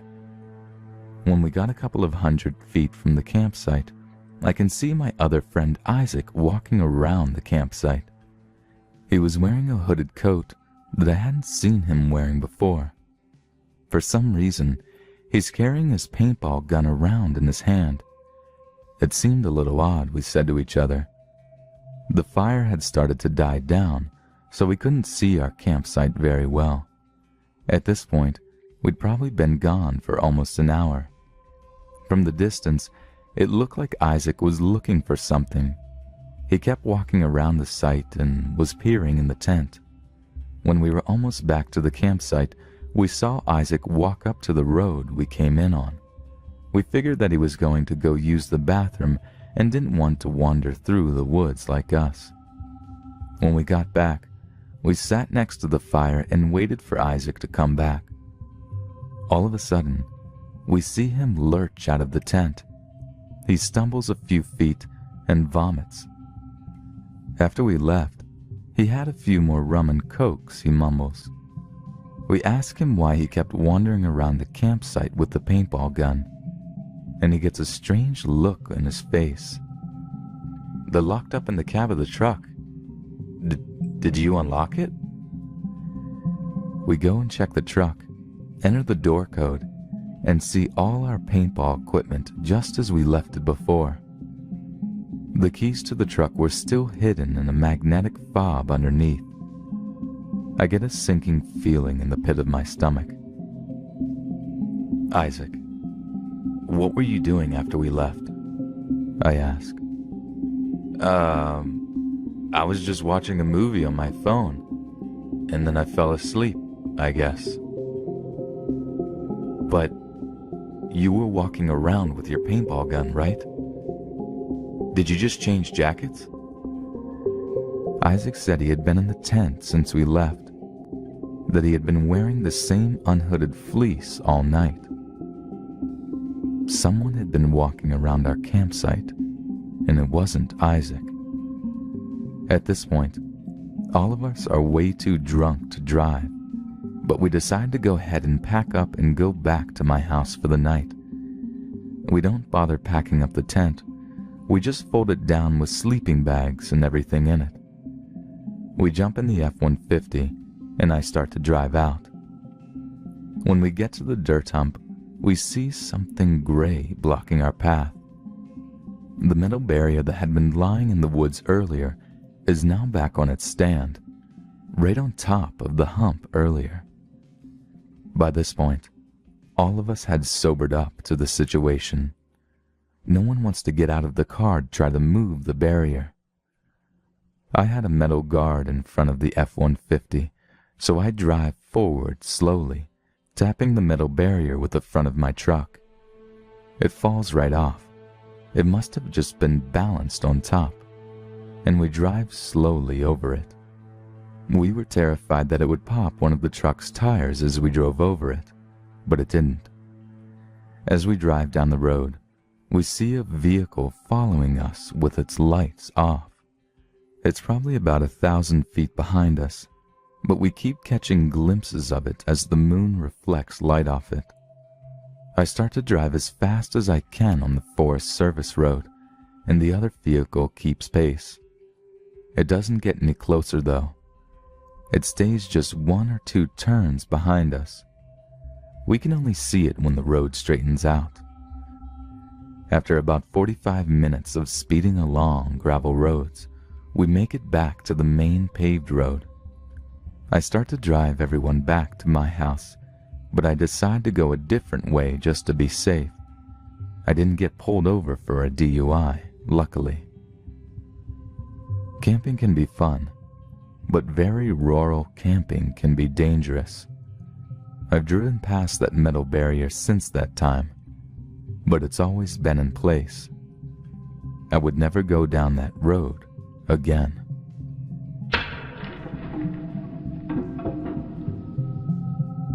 For reference, I was a 19-year-old female at the time. Still female, of course, just a little older. I love camping. Anytime my friends and I came home from college, we would load up our cooler and beer, grab some gear, and go screw around outside.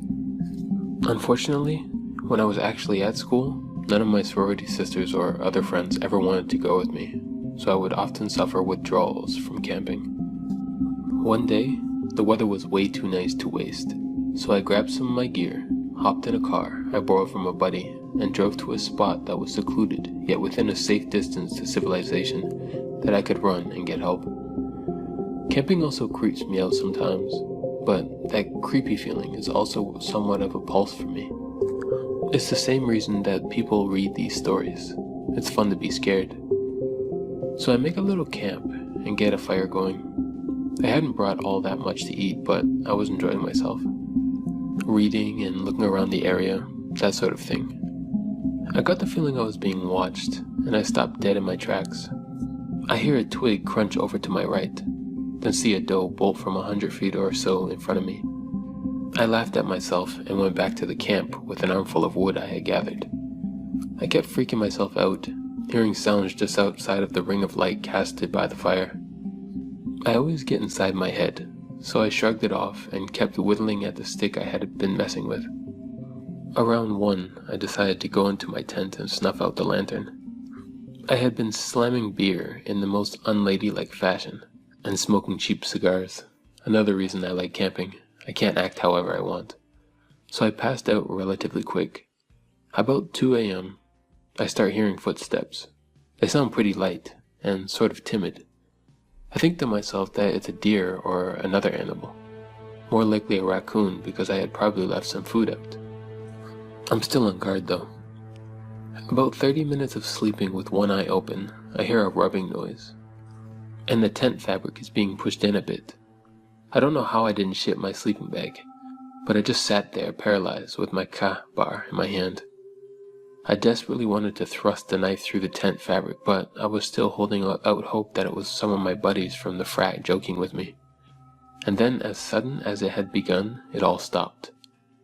I was starting to feel slightly more secure, because daylight would be coming in about 2 or 3 hours. But I sure as shit wasn't going to go to sleep. All of a sudden at about 4 o'clock, I realized I should put my boots on so that if anything did happen, I would be ready. After having stayed up and keeping alert a little while longer, my friend's car alarm goes blaring. I freak the fuck out and run out of the tent. I got about 2 steps before something grabs me around the mouth. I open my mouth to scream, but instead the person's pinky finger slips between my teeth. I have heard that people can perform superhuman feats when they have huge adrenaline rushes. In my case, I just clamped down, and there's no way to say this without sounding ridiculous. His finger popped off. He screamed, pulled his hand away with his missing digit, falling to the ground. He took off running down the hill I was camping on. I took off right quick in the opposite direction. I must have looked ridiculous to people whose house I ran to. A little sorority girl in a wife beater, boxers, and steel-toed boots. I also had some blood that had oozed out of my lip, not from the finger, but because I have also managed to take a pretty big chunk out of my lip as well. I told them what happened. They called the police, got me some real clothing, and the man at the house made me a whiskey and coke. When the cops got there, they checked it out. The cops went to check it out, and when they came back, it was light out. They brought me back so I could get my friend's car, and what I saw just made me more scared. Right next to the tent was a red gas can. He could have just lit me on fire earlier. The finger was also gone, suggesting he had come back. The kicker is they never caught the guy. So somewhere out there is a man sitting down to dinner, maybe alone, maybe with a wife and a couple of kids, and he's missing his right pinky.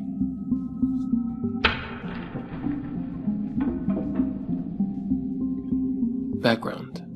I work summers as a camp counselor in the northern part of Ontario, Canada. On the date this particular incident occurred, I was camping with a group of 10-year-old boys on the same lake the summer camp was based on. So, like a routine camping trip, we canoed out to the site and set up our tents. Me and my co-counselor, Mike, take turns supervising the kids while they swim, build forts and play games, etc. We cook some food over the fire, sit around and tell stories, cook s'mores, the typical Canadian camping experience. Around 9:30ish, I tell the kids it's time for bed, and they head into their tents, which were positioned a small walk away from the shoreline, but still in line of sight from where we had our fire pit. So the kids have gone to bed, and me and Mike are shooting a shit by the water smoking a cigarette, just basically hanging out before we decided to head into our tents and call it a night. What happened next still troubles me to this day, and remains my go-to scary campfire story. We were both gazing into the pitch-black night water, when we saw a small light approaching us slowly and slightly above water level. We speculated what it could possibly be for a few minutes, before it came close enough for us to see that it was mounted on the front of a kayak and that someone was approaching our campsite. Now, it is important to note that as a camp counselor, part of our training goes over how to deal with stranger encounters in an environment where we are responsible for a group of children on a public property. I was prepared to give the mystery paddler the typical speech about how we are camping with a group from a recognized organization, and we would respectfully ask if they could find another campsite. However, this person's appearance shook me to the bone as the light drew nearer. Paddling this kayak was a woman who looked to be in her 60s. She had incredibly long wisps of gray hair that was trailing in the water. Her skin looked like old leather, and her dead-looking eyes were tough to spot under all her wrinkles. She looked directly at me, and when she spoke, I realized she was missing most of her teeth. "Are all your children safe in bed?" she asked, me pointing in the direction of the tents. Not really knowing how to respond and quite frankly shitting myself, I responded by telling her that they were fine and she had to leave. "That's good, just as expected for this time," she said with a smile, then turned her kayak and paddled off into the night. At this point in time, myself and Mike were legitimately very creeped out, not only by the appearance of this mystery woman, who resembled a freaking corpse, but also her inquiry on the whereabouts and safety of the kids we had brought on the trip. Not knowing what else to do, we grabbed our hunting knives and sat by the fire after checking on the kids. Half an hour later is where shit started to get really creepy. Across the lake, a female counselor was leading another trip for kids the same age group. She sent me a text which read something along the lines of, "Hey, Sean, stop screwing with us. This isn't funny. My kids are really creeped out." I instantly called her and let her know that I just saw someone near my campsite that seemed eerie, and that I was not trying to play a joke. Apparently one of their kids had opened their tent door to take a piss and seen a woman with long hair standing with her arms open towards them near the shoreline.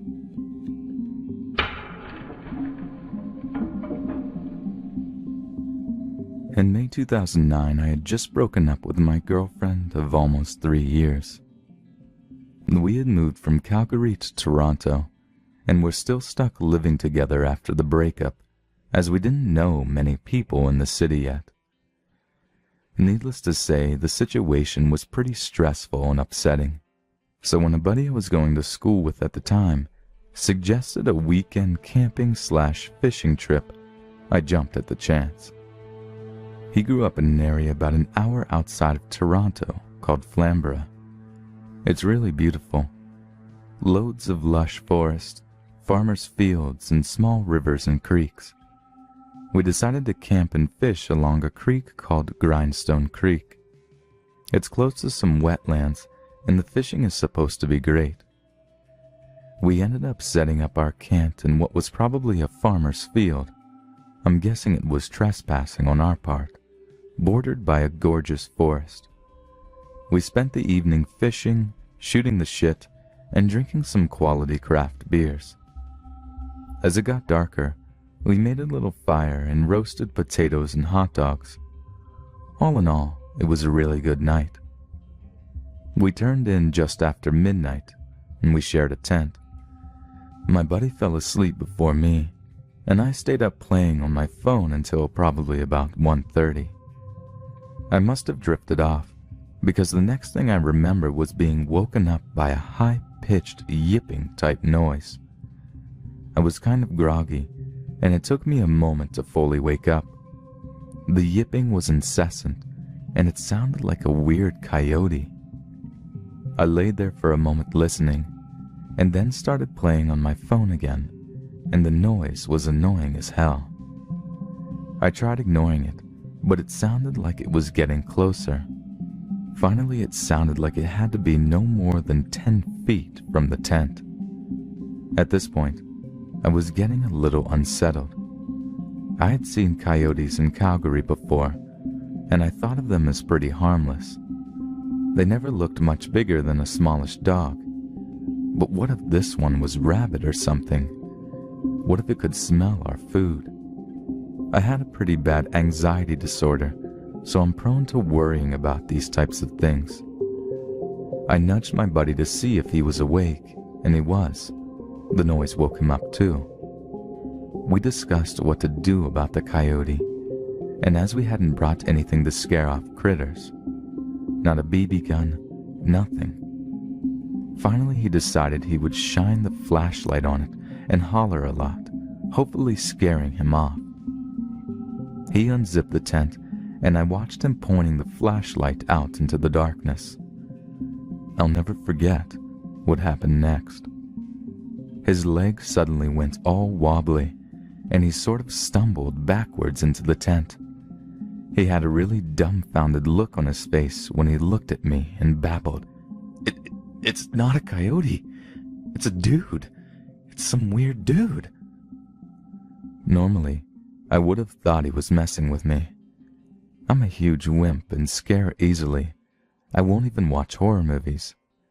But I've never seen someone that looked that scared, and I never want to see that expression on someone's face again. So I knew he wasn't pulling my leg. The weird yipping and howling type noises were still going on, and in retrospect, it really didn't sound like a coyote, but I guess in our groggy states it was a way for our brains to make sense of it. Anyways, he kept telling me to just look out the tent flap, to make sure he's not crazy. At this point, I was having a full-blown anxiety attack. My heart was racing. I felt like shit, but I had to look. So I slowly peeked out the flap and waited for my eyes to adjust. And that's when I saw him. He was standing only a few arms' lengths away from the tent. He was swaying a little and wearing a baseball cap. What made it awful, though, what was really creepy, was that he was wearing women's lingerie. That's when I knew there was most likely something very wrong with this guy. If the making high-pitched noises at strangers' tents in the middle of the night didn't give it away. After I pulled my head back inside the tent, my buddy and I discussed what to do. Finally, we decided to yell at the guy to fuck off. My buddy started yelling, "Excuse me, can you fuck off? We're trying to sleep in here." The noise stopped. It was dead silent, and that's when we heard footsteps running towards our tent. They stopped right outside the tent, but we didn't waste any time, and we started yelling again. "Seriously, fuck off! We have a cell phone in here, and if you don't fuck off, we're going to call the cops." With that, we heard him walk by the tent and head off. Sounded like he was moving towards the road. Needless to say, we laid awake, petrified until the first sight of sunlight. Then we hightailed it the hell out of there. We discussed our experience on the way home, and were both pretty embarrassed about how scared we got. It definitely was not manly on either of our parts, and I think because we were both ashamed of how we let some weirdo freak us out so much, we really haven't ever talked about that day since.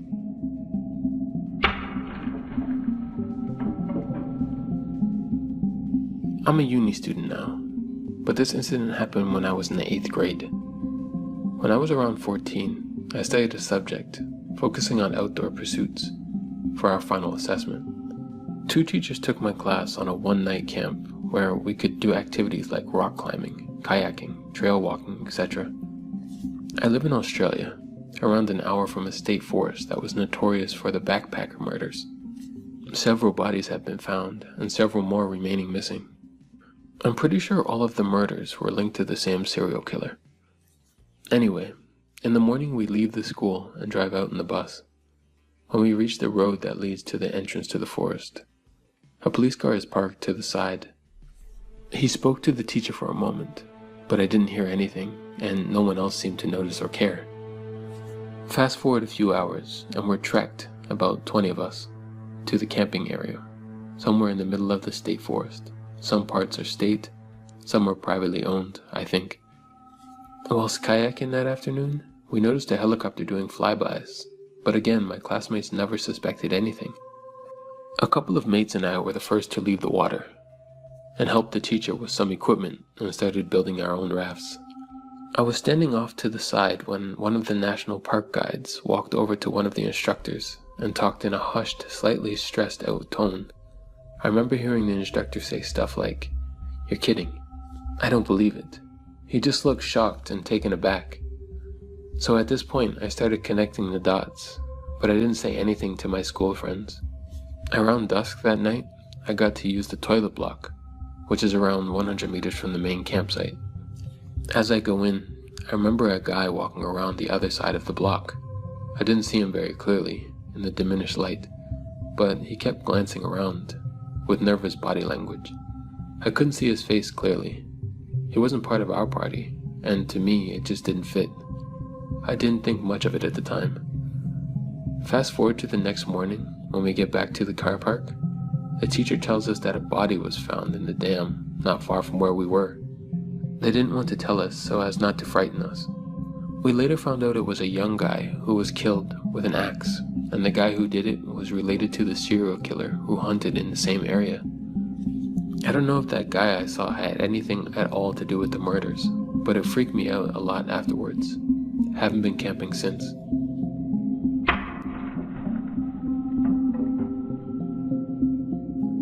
This happened to my parents back in the late 80s. They were in their mid-20s when this all occurred. My parents decided to go camping in cool California. When they got there, it was kind of late. My mom was sitting down on a log while my dad was unpacking the truck. While sitting down, she heard walking from around the campsite. So she went and quietly told my dad she heard someone walking around. They got the fuck out of there, just in case. They drove about 3 miles down the road with their headlights off so they wouldn't be followed. Once they got there, they set up camp and began to drink their asses off while listening to a boxing match on the radio. Eventually, they settled in for the night. Now, they don't know for sure that this next event is connected to the first, but they believe it is. So they settled in, and my dad was asleep far before my mom. My mom was in the halfway state where they're halfway awake and halfway asleep. Suddenly, she heard the footsteps outside the tent. She abruptly snapped back to consciousness and listened. She tried waking my dad, but he was way too out of it. She listened for what seemed like hours when suddenly she hears, in the creepiest voice you could probably ever imagine, say, "Here I am. I'm going to kill you." While saying this, the man what she believes to be a knife along the tent. She could hear him walking and dragging the knife. She was literally frozen. She couldn't say anything or move. With her mouth agape, she finally snapped out of it and screamed, "Jim, grab the shotgun, kill that son of a bitch." With that, my dad finally awoke. They heard snapping in twigs and footsteps, and heard the guy running away. Of course, my parents didn't have a shotgun. It was a huge bluff that actually worked. My dad got up seconds later and began to run after him, but he was long gone. After that, my parents decided they were going to get the fuck out of there before anything else happened. When they saw their tires were slashed, they were in the middle of nowhere and no way out with a maniac that wanted to kill them. They actually tried blowing up their tires with one of those things you use to blow up rafts. Obviously, that didn't work, but they had to try, right? About an hour or so later, a ranger that was patrolling the area came along to help them out. He brought them back to town so that they can get their tires fixed. While talking to the ranger, they found out that he had been searching for any suspicious activity due to recent murders nearby. My parents were likely the murderer's next victims. I tried finding some of the murder cases online, but was unable to.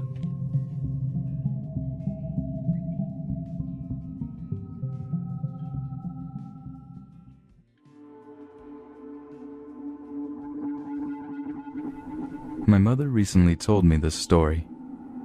For years I had asked her if she ever tried acid, and she always denied it and got angry when I asked. A few nights ago, she finally broke down and said that she had taken acid a few times, But the last time she did it, she had a bad trip and never did it again. But this is the story she told me. In the summer of 1976, my mom got tickets to go see the Rolling Stones in New York City. She can't remember exactly where in the city. My mom and her 4 friends, they were all about 16 to 18, all got in my mom's car and drove down to the city from Albany, New York, where they lived. It's a good few hours from the city. They got to the show and met up with someone in the parking lot who was selling acid. So they bought some and took it right away. Halfway through the show, my mom started to have a very bad trip, and so did her other 4 friends. She said she had taken acid before, but this was the strongest she had ever taken. They all felt very overwhelmed and decided to leave the venue. They sat in the parking lot in the car. One of my mom's friends was hysterical by now and was getting out of control. My mom decided that she would try and drive back home.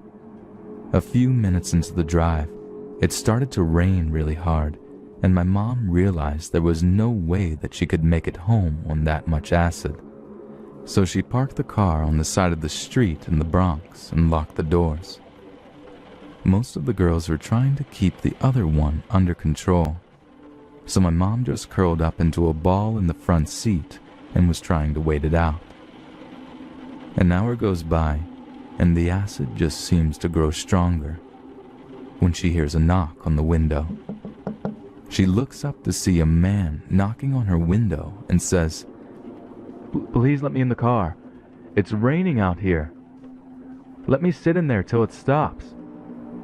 My mom was really confused and asked, "Are you real?" And she turned to her friends and asked, "Is this guy really here?" All the girls agreed that he was actually there, and they decided to let him in. 1970s was a different time.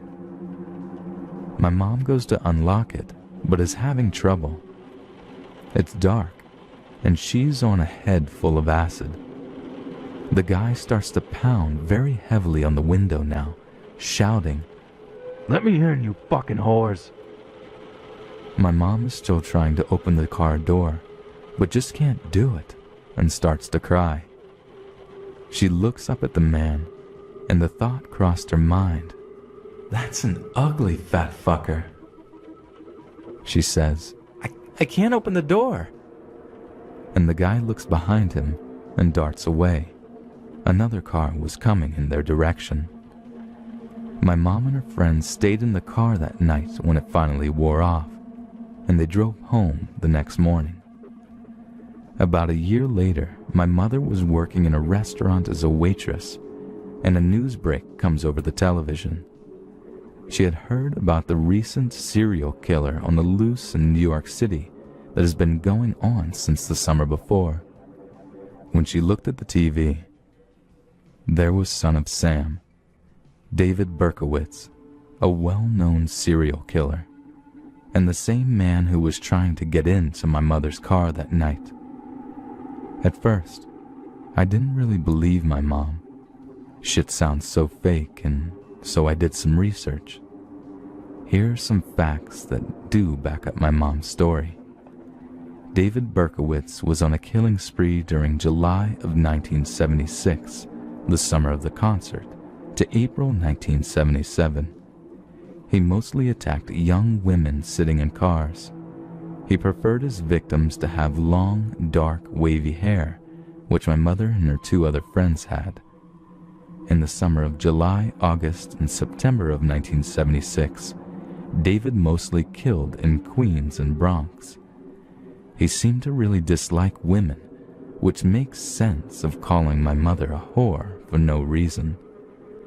I wonder why he didn't just shoot through the window, but my guess was since there was 5 girls, he may not have realized that at first, since 4 of them were crouched in the back, he wouldn't be able to kill all of them. So if my mom hadn't been having a bad trip on acid, she would have opened that door and, well, I don't want to think about that. Thank God for acid.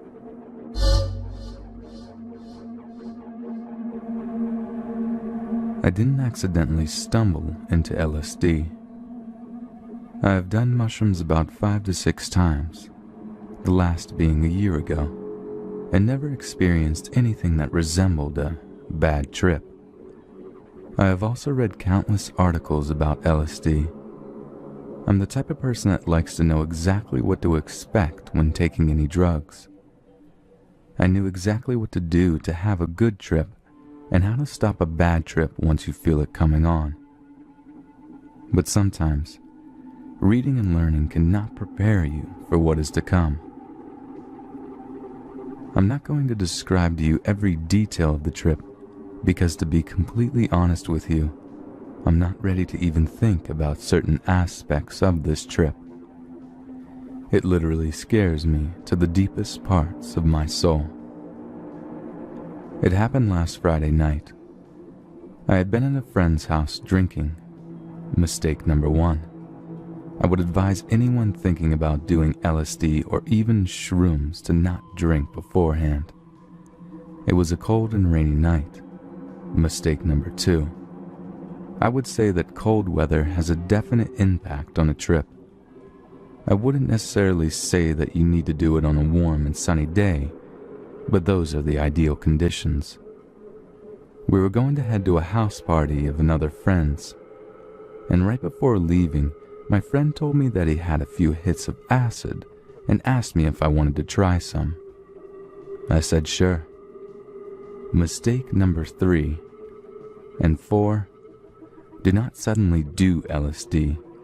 Try and plan your day around it and know far in advance that you are going to be taking a trip.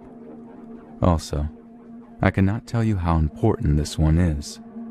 Do not take LSD or shrooms when you are going into a public setting with dozens of strangers. For the love of God, don't do it. This is what threw me into madness. Stay with close friends in a comfortable and familiar environment, and have no more than 3 or 4 other friends. The only reason I survived this night was because my overall mood was happy.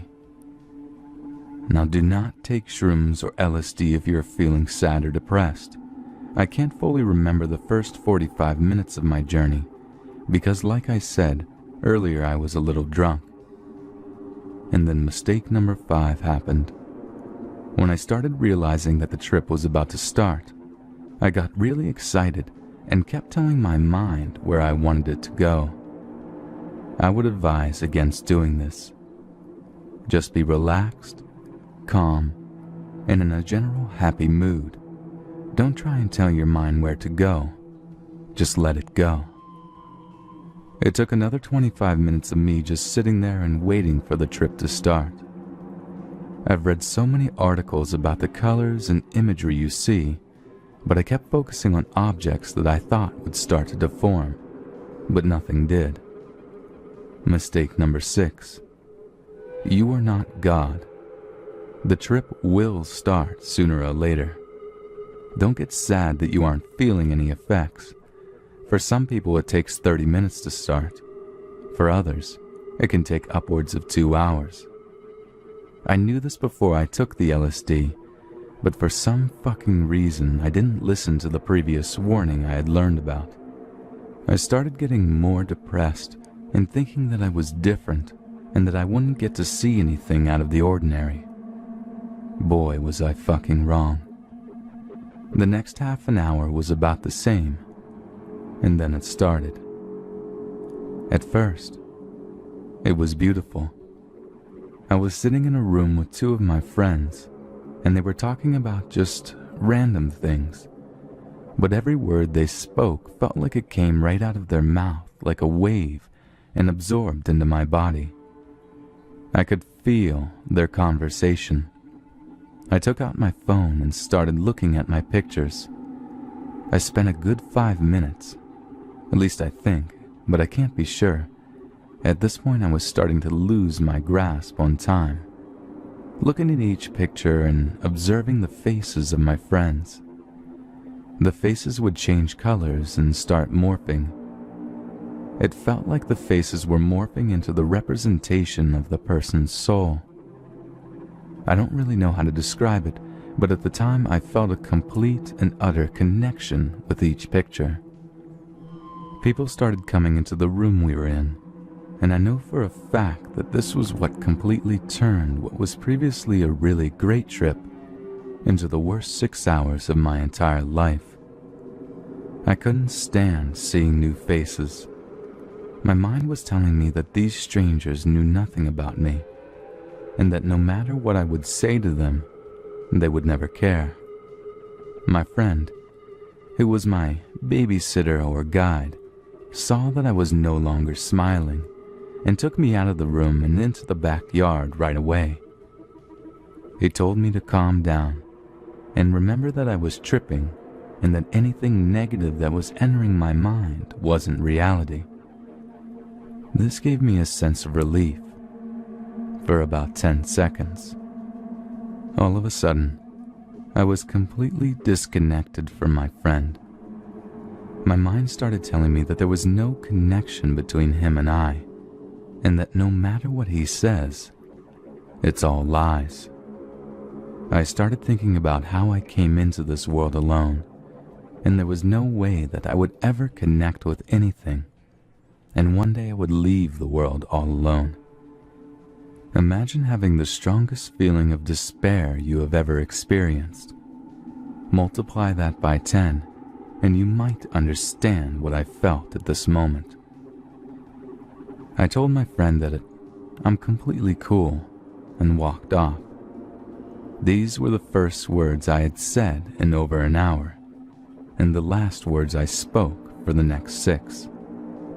I went into the house and decided to go into the bathroom and wash my face and try to regain reality. The bathroom was small, and this made my trip about 5 times worse immediately. I felt like I was trapped in this room, and that this was hell. This was where I would spend the rest of eternity. I tried opening the door, but I couldn't open the handle. I couldn't even reach for the handle. Every time I reached for it, it kept getting further and further away, like it was avoiding me in an endless hallway. I have no idea how long I was in that bathroom, but it felt like a week. I'm not ready to talk about the next 3 hours of my night. At some point, my friend and babysitter took me to his house and left me there. I asked him the next day why he did this, and he told me that I looked extremely sleepy, and that when he put me down into his bed, that I closed my eyes. He said that he made food and was inside his house for another 15 minutes, and when he came back to the room to check on me, my eyes were still closed, so he assumed I was still sleeping. I wasn't sleeping. At this point, it was too hard for me to try and describe to you what happened in those 3 hours. This is because I'm not ready to even think about it. But know that I remember everything from those 3 hours, and they were the worst 3 hours of my life.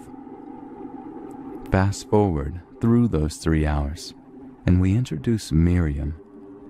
I don't know why I named this figment of my imagination Miriam, but I do know that its name is definitely Miriam. Miriam is not a man, and is not a woman.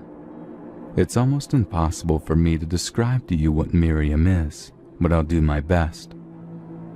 Miriam is everything, and Miriam is nothing. It constantly talked to me, but it never spoke any words. Rather, whenever Miriam portrayed a thought, I just knew what it was. Miriam didn't have a face, nor body, nor even anything that I can describe to you.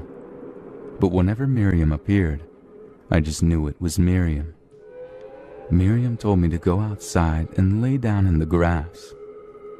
When I did this, there were thousands of little hands that grabbed me and tried to take me into the ground, into Miriam's world.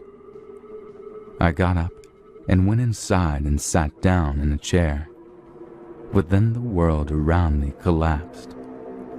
Imagine a picture of purgatory. There was nothing, just whiteness, and it engulfed everything. Miriam told me that the only way to come back into my world was to go outside and lay down in the grass again. And so I did. The same hands appeared. This went on back and forth for what I estimate as 2 hours. Then, the single happiest moment of my life occurred. Miriam told me that it was time to go home. For the first time in 8+ hours, I felt like there was a real world and that I could go back to it. I found a piece of paper and wrote the following words. "You are going to be okay. You're just tripping, but it will soon be over and the world will return." I reread this piece of paper for about half an hour until some normality started returning to me. The next 2 hours were normal, but extremely scary. I was trying as hard as possible to remain in the real world and not return to the hell that I had just went to. It took all my brain power and mental thinking for this to happen. My friend came to me, drove me home, and I went to sleep. I haven't once thought of this experience in the 12 days preceding it, until last night. I went to sleep last night, and Miriam returned.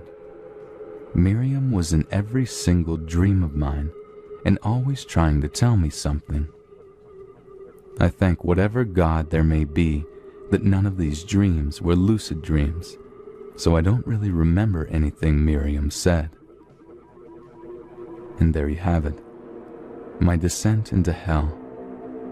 I don't know if I will ever try LSD again, but I know that everything I did that night led me to my bad trip. The highs of it were absolutely beautiful. I felt feelings and colors and vibrations that I had never felt in my life. For any of you that are thinking about taking this drug, please heed my warnings. LSD is quite possibly the strongest thing in the entire world, and it can make you go completely insane if not done right. It should be respected for the sheer power it can have. There is no reason for any of you to make any of the mistakes I did. Maybe one day in the far future I will try it again, and hopefully it will be a beautiful experience. But for now, I'll stick to my weed. I'd been planning to take some L at this punk show in Austin, Texas. I've tripped acid around 50+ times since, but I cry even thinking about this trip in particular. It was the one time the mighty me, somebody who never loses control, would go completely nuts and nearly suffer dire consequences. We stopped by my house at a meeting spot so we could begin following the others to the show. I was in the car with my friends Jordan and Andrew. In the other car would be some characters known to me as Aaron, Robert, and Shane. Nobody else knew I dropped acid at the show. I ate 2 slices of the gel. It would take effect way faster than it ever had before. I felt like I had taken something almost as soon as the shit landed on my tongue, but it really took hold within 25 to 30 minutes. Placebo or not, I knew I had a chemical in my body and it was about to do its work.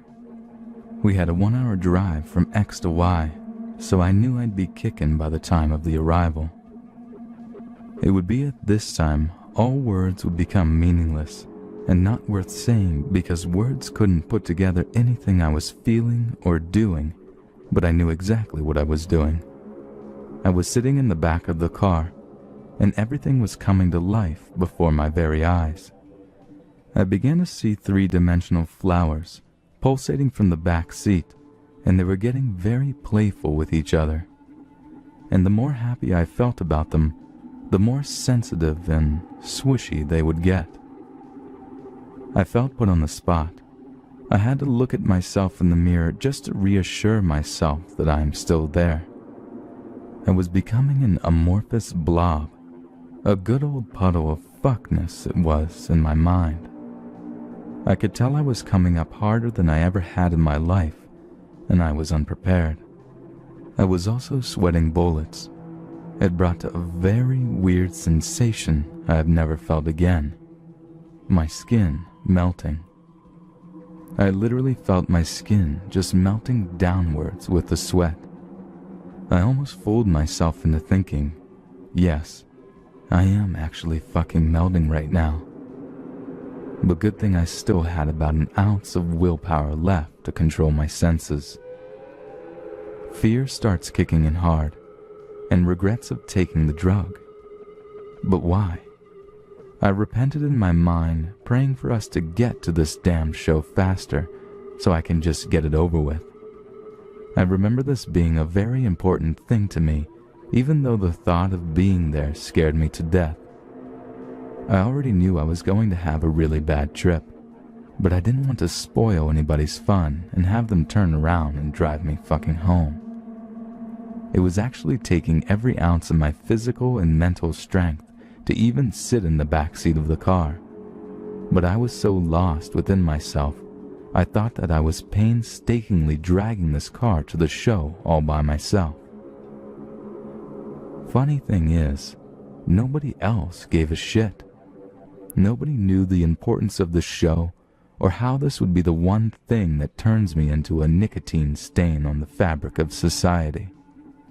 Once we got to the venue, my doors swung wide open, and a bunch of really hairy people that looked like wolfmen.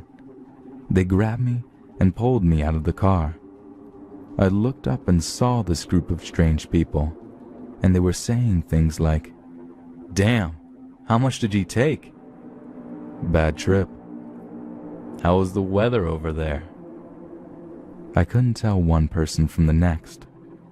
For instance, I look at Shane, but he is wearing my friend Kingsley's face, and he isn't even at the show. I thought I knew who I was looking at, but the faces all looked the same, dark and really fuzzy, some very reptilian and sculpted. I would go with the flow of this feeling and leave my body for periods of time where perception would totally go haywire. Everything around me was washing into an ancient and evil machine that was riddled with blood and flesh.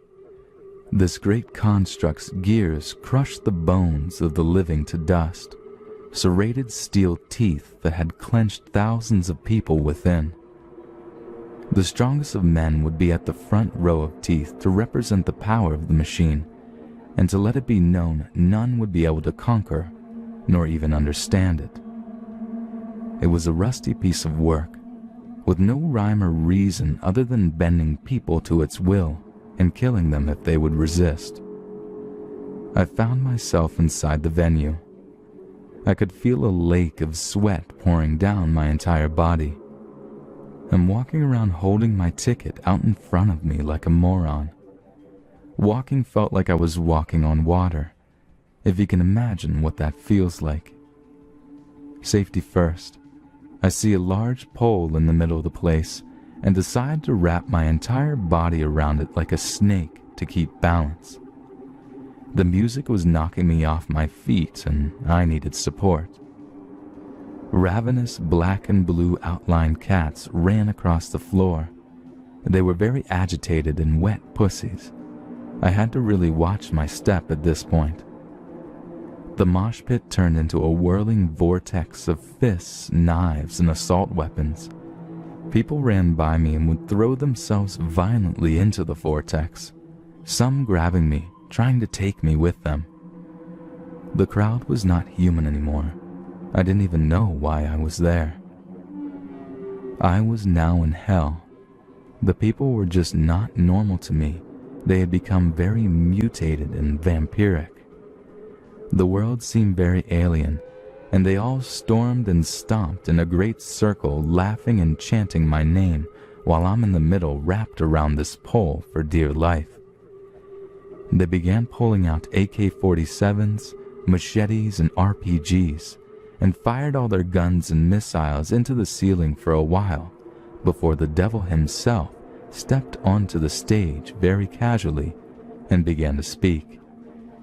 He screamed in a very high-pitched voice. How the fuck you guys doing? We are Holy fucking Grail.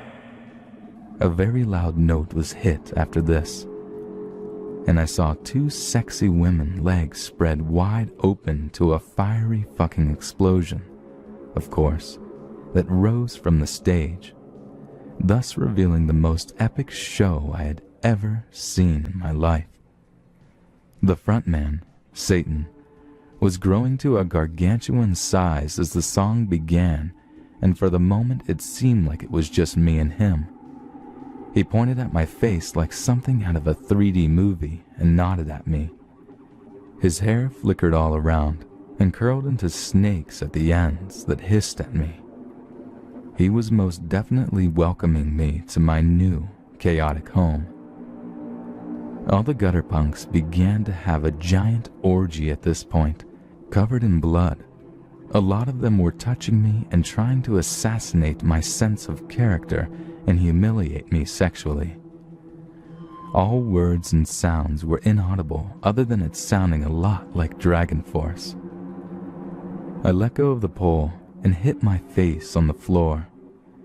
I was crawling around this sticky, bottomless pit when suddenly I was helped up by some brave soldier who had enough time to dodge all the explosions, homosexual demons, and ravenous cats. I was slammed against the wall before I turned around, feeling my way around it until I found a staircase that led far into the ceiling. I sat on the very bottom step and was almost forced into staring at the ground, trying to ignore the intense visuals. I kept hallucinating that I was looking off the balcony of the building itself, but I saw myself falling from it fast to my death over and over and over and over again, until it completely spiraled out of control, throwing my vision into a never-ending kaleidoscope of Nazi Germany and all its very important people.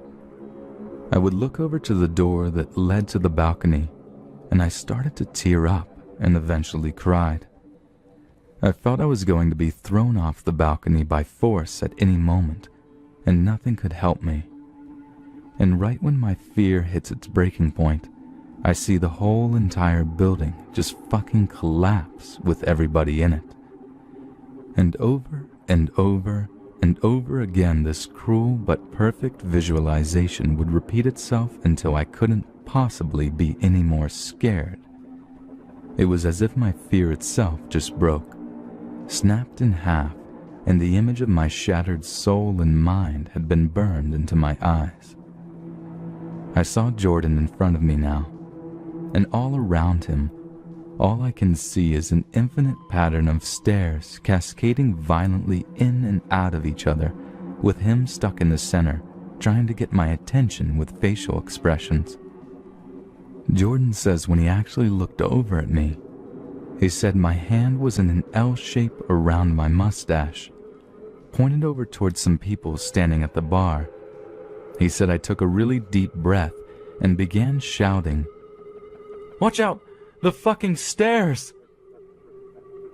He also says any time he saw me at the show, I would be paralyzed, taking enormous breaths, and I would smile at the ground every few seconds, but then I'd go back into a very serious, jaw-dropping and petrified stare.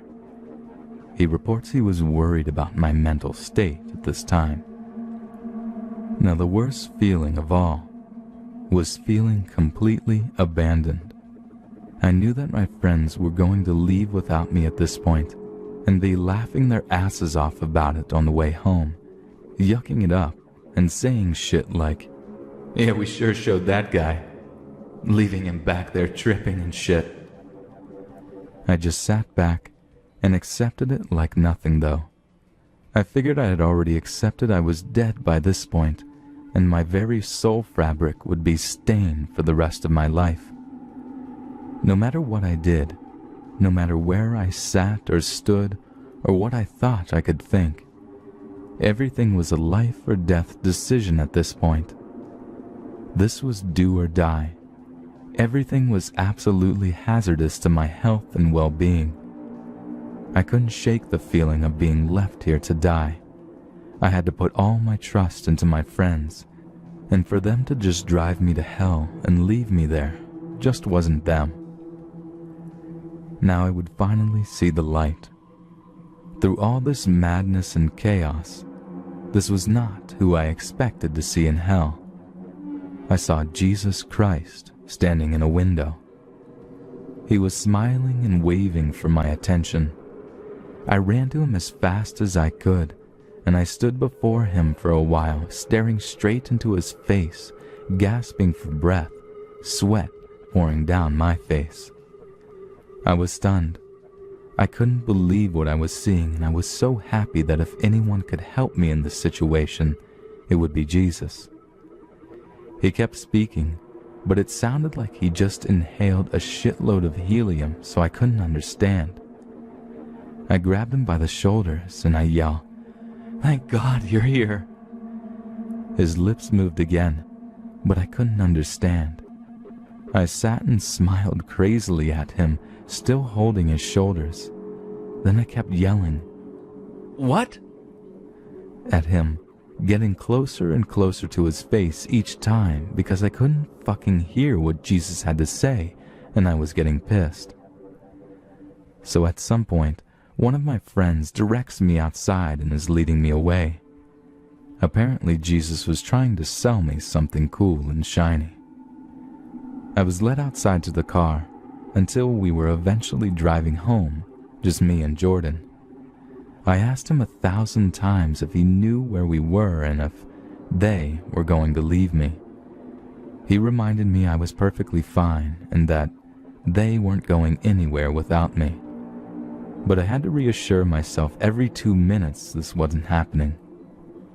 After being in the car for a timeless amount of time, I began to feel way better, and the ego death began to cease, and I was feeling what I normally felt when I took acid and was happy to embrace the creamy tenderness. I realized also this whole scene took place within a 3-hour period, and I still had many to go. I got home, and my dad was waiting for me at the door because he had some new fishing poles for me and my bro. He was flying in the next morning and I forgot all about it. Trying to avoid my dad, I tell him the fishing poles are fucking beautiful, and then run to my room and I plopped on my couch, lit a bowl, and sighed. I fucking made it, I cheered.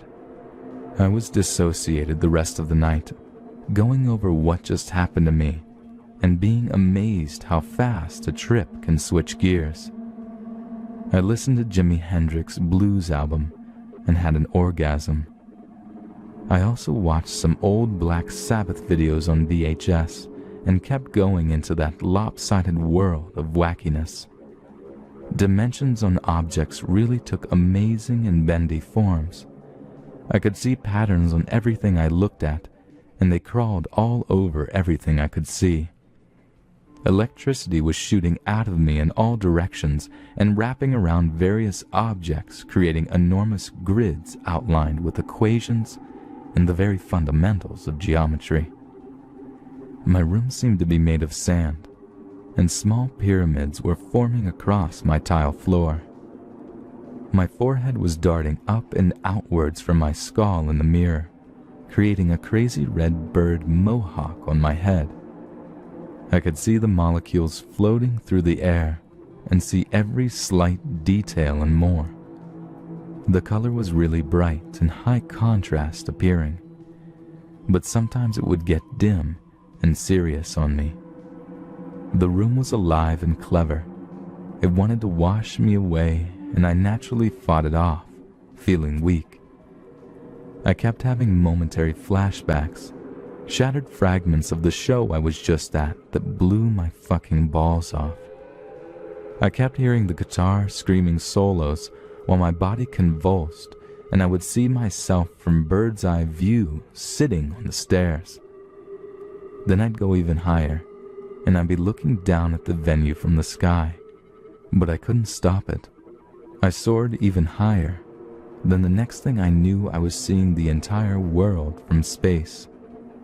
Everybody I ever tripped with to that point was standing around the earth in a circle, and we were oscillating. They even showed the characteristics they usually showed whilst tripping. Somehow I just knew that they were all here in some fucked up way. I could feel a wobbling feeling, and the visuals went from side to side like I was on a boat for a moment, before I was just looking down at myself from a bird's eye view again. I was still at the show, in my mind's eye.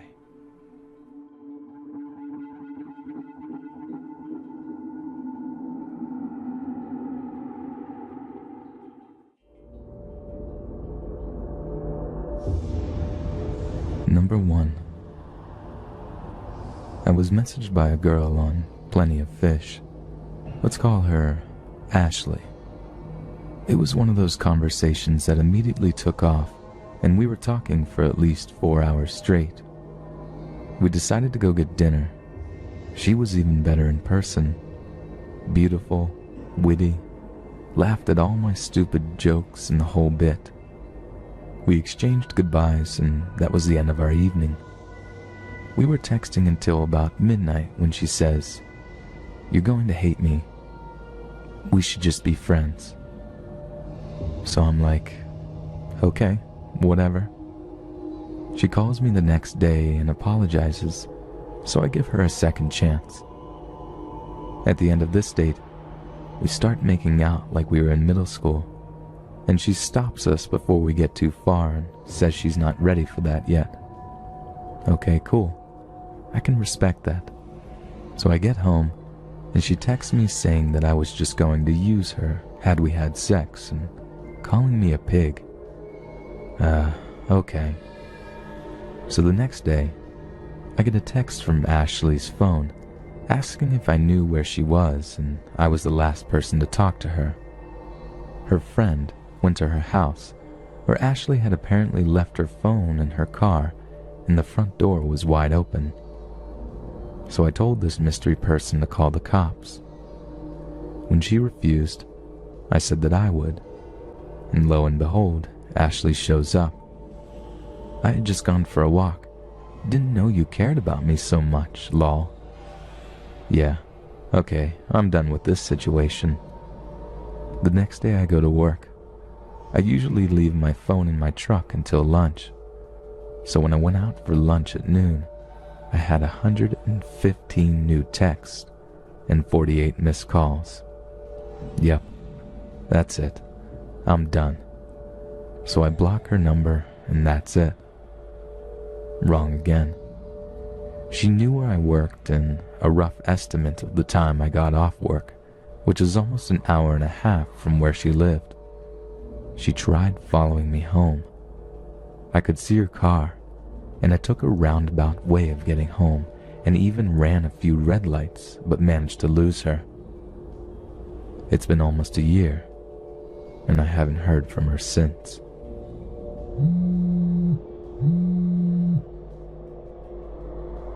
Number 2. So this was from OkCupid. Now, I'm a chick of the larger variety, and I always post a current body shot because I don't like when people waste my time if they're not going to be into me. I never got why people post misleading photos, like people aren't going to notice when you meet. So I was talking to this guy. He seemed nice enough, and he asked me to buy me dinner. Okay, sure. He had only posted a face shot. When we met in person, he was easily clearing over 450 pounds. Not really into that, but I stuck it out because he seemed like a nice person. We get coffee first, and then walked over to the restaurant. Now, I'm no athlete, but I do like to hike and rough it in the woods from time to time camping. I may not be winning any marathons, but I can walk for miles. This poor dude was wheezing within 20 feet of walking. Clearly it was an effort for him. I felt bad for the guy, and I try to be open-minded, but I can't date someone that unhealthy. We get to the restaurant, which was really good, and he tells me about himself and his life. He told me about his roommate, who was dating a crackhead. They would fuck all over the place with the doors open, do all kinds of hard drugs, and were just slovenly dicks. He also told me he was a dom, in the BDSM sort of variety, and started to imply we could go make out later and he would top me. I said I had to leave after dinner and scooted as soon as it was polite to do so. 6 to 7 months later, I try my luck again, this time with a photographer. We got along okay, conversation went well, and in the course of the date he asked me about bad dates I've been on. I brought up the larger guy from before and mentioned the wheezing and the pushing to top me. He asked if the guy's name was so-and-so. Turns out, I was on a date with the guy's roommate. I don't use dating sites anymore.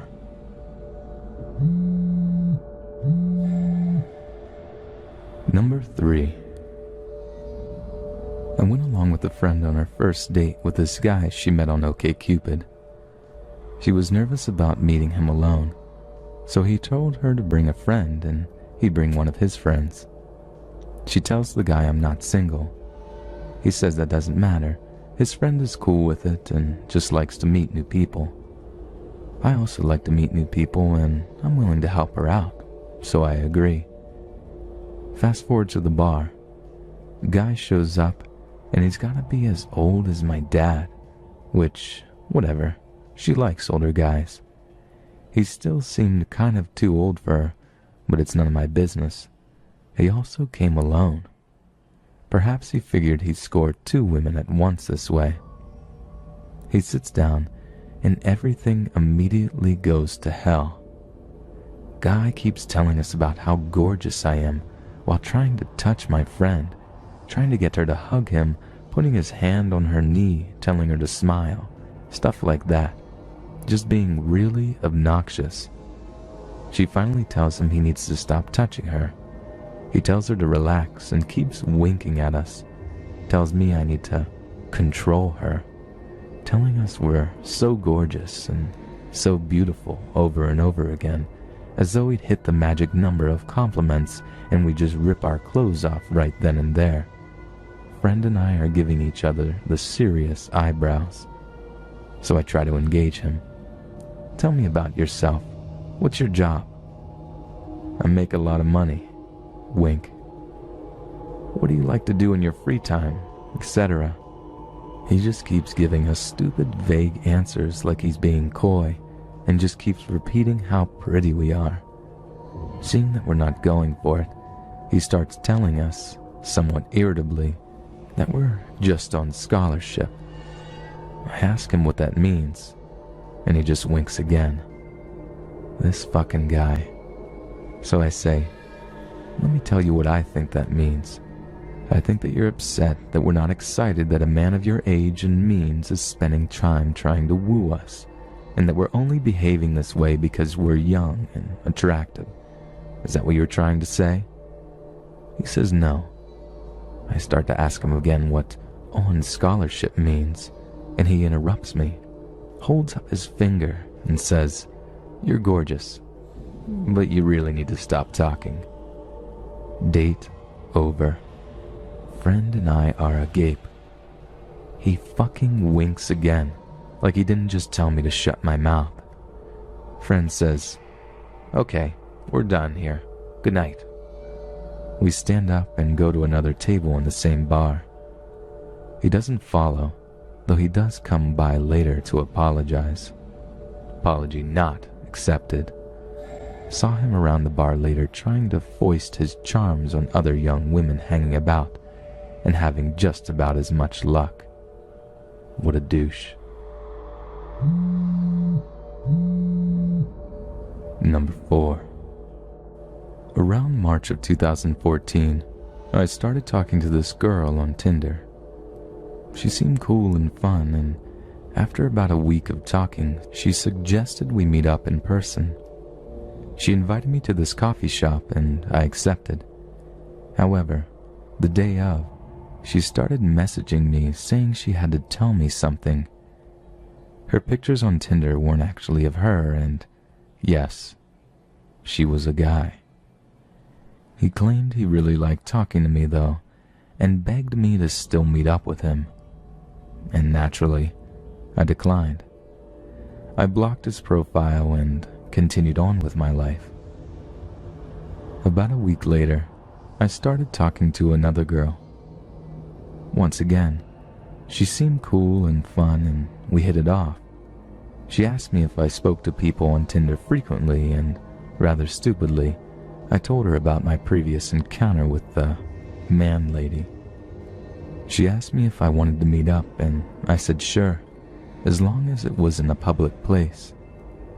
We decided on a cafe, and the next day I sat at the table, waiting. 5, 10, 15 minutes had passed, and she was nowhere to be found. I then peered out the window and saw, from across the street, a man staring at me intently. I looked away, waited a few seconds, and looked back. He was still standing there. At that point, I left the cafe, got on my bike, and booked it home.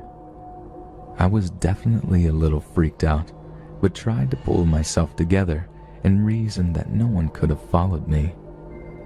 I then deleted my Tinder profile, and things were normal for a few weeks. About 3 weeks later, I started getting phone calls. The numbers all showed up as unknown. I picked up the first few times to some guy breathing heavily into the phone. I was already a little freaked out. After about a day, I stopped picking up any call unless it displayed the caller's name. I then started receiving text. At first, they were pretty harmless, calls for attention and begging me to meet in person. It then changed to very sexual texts, until eventually the messages became threatening, and whoever was messaging me started throwing out my family and friends' names and whereabouts, saying she would get them involved unless I answered. Because they were texting me, I could see a displayed number. But when I called phone providers, they told me the number couldn't be traced and that it was probably a track phone. Great. I waited about 2 weeks, not responding to the texts, thinking I shouldn't feed the troll. But eventually it became too much. I started getting upwards of 50 texts and phone calls a day. I would wake up to 10 to 20 texts every morning. I then decided to change my number altogether. The texting and calls stopped for a while, but sure enough, it started happening again. I called my phone provider asking if they ever gave out numbers at a user's request, and they said their policies stated that they wouldn't and couldn't unless valid identification was provided. Then one day, I tried logging into my Facebook, but was denied. Within a day, friends started contacting me asking what the hell I was doing, saying that they were getting terrible messages from my account. In particular, one of my girlfriends was receiving messages about her mom who died years ago. I apologized profusely and told people what was going on. I contacted Facebook and explained the situation, and they helped me access my account again, at which point I deactivated it for a while. Enough was enough. I decided to contact the FBI, explaining what had been going on for over a month now. They documented everything, but told me since I, or any of my relatives and friends were in no immediate danger, they probably wouldn't be able to do anything.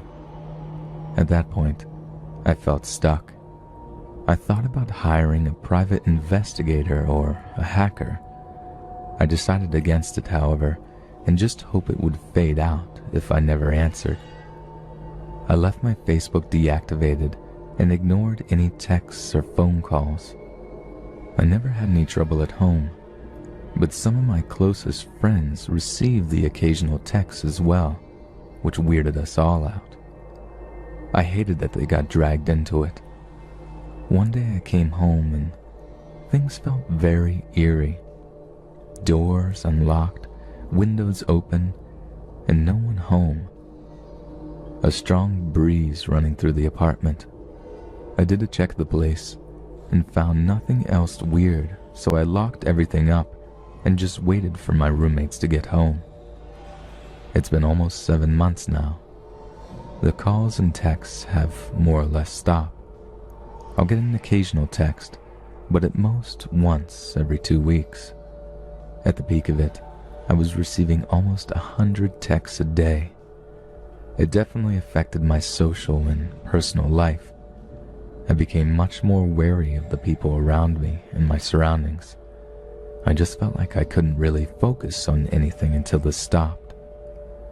Work was difficult, though I tried to maintain my composure as best I could. Everything was just weird. Life was weird. I've since stopped using all forms of dating apps and websites. Things are getting back to normal at this point, and I just want to put it all behind me. I'm moving at the end of this year, so it'll be nice to have a fresh start at a new place. I'm not going to sit here and say all dating apps are dangerous and no one should use them, but definitely cover your bases. Ask more questions before meeting someone. FaceTime them first, Skype, anything. I was naive about it, and I regret it. Be safe, stick close to your friends, and try meeting people in more traditional ways.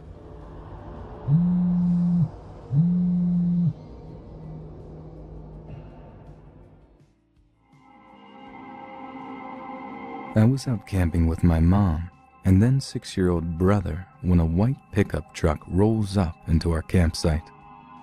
3 or 4 guys get out of the truck, all wearing small bright white lights attached to their hats that blind us from seeing their faces much.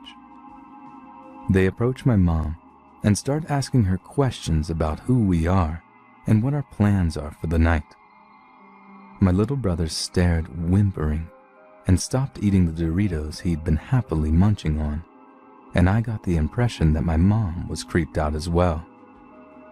So the men leave after about 5 minutes and told my mom that they were official campground employees who were just making sure everyone was doing all right. Their truck certainly didn't look official, and they weren't wearing anything that would suggest that they were more than just regular, albeit creepy, dudes wandering around and being nosy. My mom told my brother and I to get in the car and take only a few essentials, like clothes and a bit of food, and we went to my grandmother's house and spent the night there instead. We left the tent at the campsite, giving the illusion that we were still there. The next morning, after we told my grandmother about what had happened and that we were suspicious, we went back to the campsite to gather our things and head home. When we pulled up, we immediately noticed that our stuff had been picked through by someone who wasn't us. There were footprints leading up to our tent, and the zipper was stuck halfway open like someone was trying to close it. It was closed when we left, and they didn't succeed. Our sleeping bags also had boot prints on them. We never saw those guys again, but we still wonder what would have happened if we'd stayed.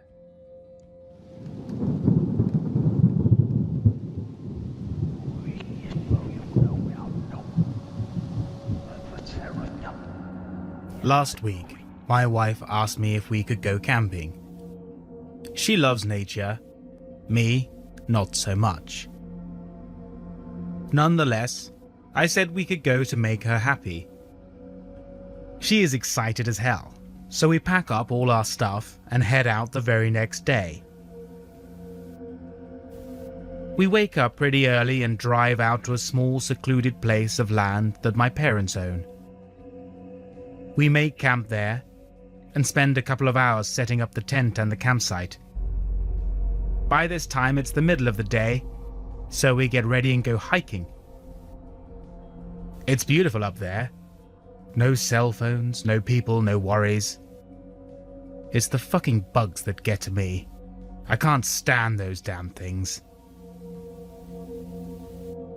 After a while of hiking, it starts to drizzle, so we decide to head back. We get back to the campsite just as it's getting dark. We make a fire, eat, roast marshmallows, and tell scary stories. It was a great time, but eventually my wife starts getting a little tired, so we decide to go to sleep. We get in our tent, and I roll out our double sleeping bag and we both get in together. After a while of lying there, my wife starts to shiver. "Are you all right?" I ask. "I'm fine," she says. She keeps shivering and eventually tells me she isn't feeling very well, but doesn't want to ruin our trip. I'm ashamed to admit it, but I was psyched that she said that, because I wanted to get the hell out of there. As I said before, I'm not a big fan of nature. I feel her forehead and she's burning up. I tell her that she may have a fever and that we should probably go home. She looks bummed, but eventually gives in and I get her up and take her to the car. She sits in the car while I pack up our things. In the middle of taking the tent down, I hear her honk the horn a couple of times. I run over to the car and I ask her what's the matter. "I saw someone in the trees above the campsite. I wasn't sure if it was a person, but as soon as I saw them move, I was sure it was someone, so I honked the horn," she says to me, looking pale and panicked. I can tell she is upset, but I don't really believe her. So I just tell her to relax and that I'm almost done packing. I go over to the campsite and start gathering our things outside the tent. I step back into the tent to roll up the sleeping bag, and suddenly I hear my wife yelling my name. It sounds like it came from the woods. "What the fuck is she doing out there?" I say to myself. "Help, Jack. My leg is bleeding." I rush out of the tent and look toward where I heard the scream. I glance over to the car and see she is asleep in the passenger seat. A huge wave of fear passes over me. I'm standing there, paralyzed, and then I hear the voice in the woods again. This time, it's behind me. "Help me, Jack. Please." It sounds like my wife, but somewhat off, too raspy and deep. At this point, I'm fucking terrified, and I just want to get the hell out of there. I quickly grab most of our things and shove them in the car. I left the tent, but I didn't even care. I got in the car and sped away from that place as fast as I could. When we finally got home, I asked my wife to tell me exactly what she saw when she was in the car. She said it was pale, and she thought it was a naked person crawling behind some trees. She saw them stand up against a tree, and that's when she honked the horn, and they dropped down and crawled away. This is why I hate nature.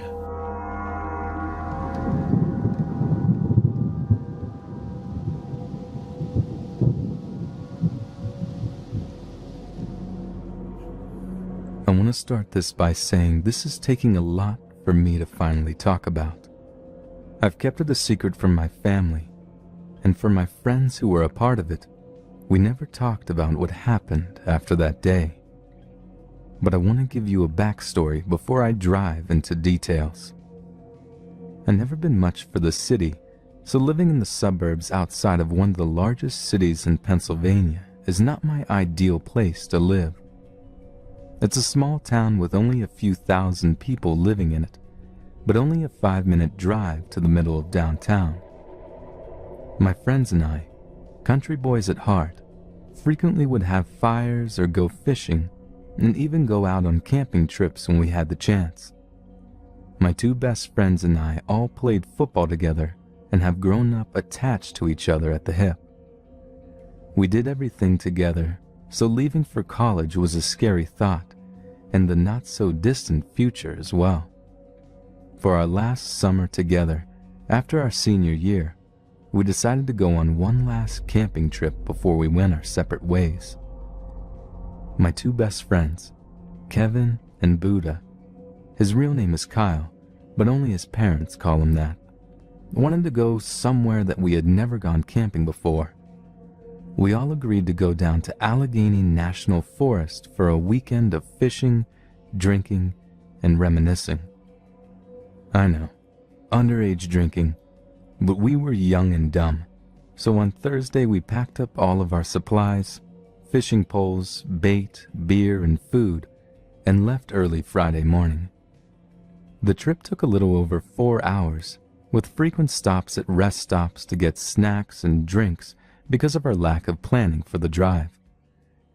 Our parents made sure that we all had our cell phones in case something happened and we needed to call them. Of course, I didn't understand the point of that. If anything happened, they were 4 hours away, but naturally we took them just to make them happy. When we got to the camping area, we kept driving. Being the daredevils that we were, we wanted to be far away from anyone else to give it a real camping feel. We found a beautiful spot right on the edge of the lake, which we all agreed would be a perfect spot to pitch our tent. Because we love to fish, the first thing we did after we got our fire pit and tent ready was take our canoe straight for the lake. It was a beautiful day for fishing. The sun was shining without a cloud in the sky. I even caught a few bass for dinner. So that night we ate up the fish, drank half a case of beer, and told scary stories to freak each other out around the campfire. But something in the back of my mind told me that we were being watched. There were no signs of anyone else there for me to be alarmed, so I didn't say anything to the guys. But it was that type of feeling, almost a sixth sense, saying someone or something is there, just outside the light of the fire. I shook it off and decided to go to bed so I could stop freaking myself out or letting them see me starting to be afraid. The next day we slowly woke up and crawled out of the tent one by one. I cooked up some bacon and eggs, which we had brought in our cooler, and made a delicious plate for each of us. Kevin suggested that we go exploring through the woods, and since I love hiking, I was the first to jump out of my seat. We explored for a few hours, drank a few more beers, cooked up some more food, then took the boat out for some more fishing. We fished for a few hours in the middle of the calm lake. The sun was beginning to set, but night fishing was my cup of tea. But again, I got the feeling we were being watched. This time I couldn't help it. I asked my two best friends if they felt as if they were really alone out on the lake, and the color from both of their faces faded as they stared at me. Kevin and Buddha agreed they felt as if someone was watching us, and Buddha even said he felt the same way last night, without me even mentioning my feelings of last night. At this point we were all a little worried, but continued to fish because no one wanted to suggest that we leave or go back to shore. It was dark on the lake, with only our small lantern and glowing stick at the ends of our fishing rods. With what seemed like the blink of an eye, we all turned to see a small light in the woods across the lake.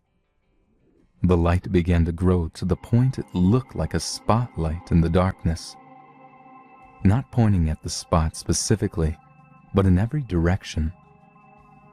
We were frozen with fear.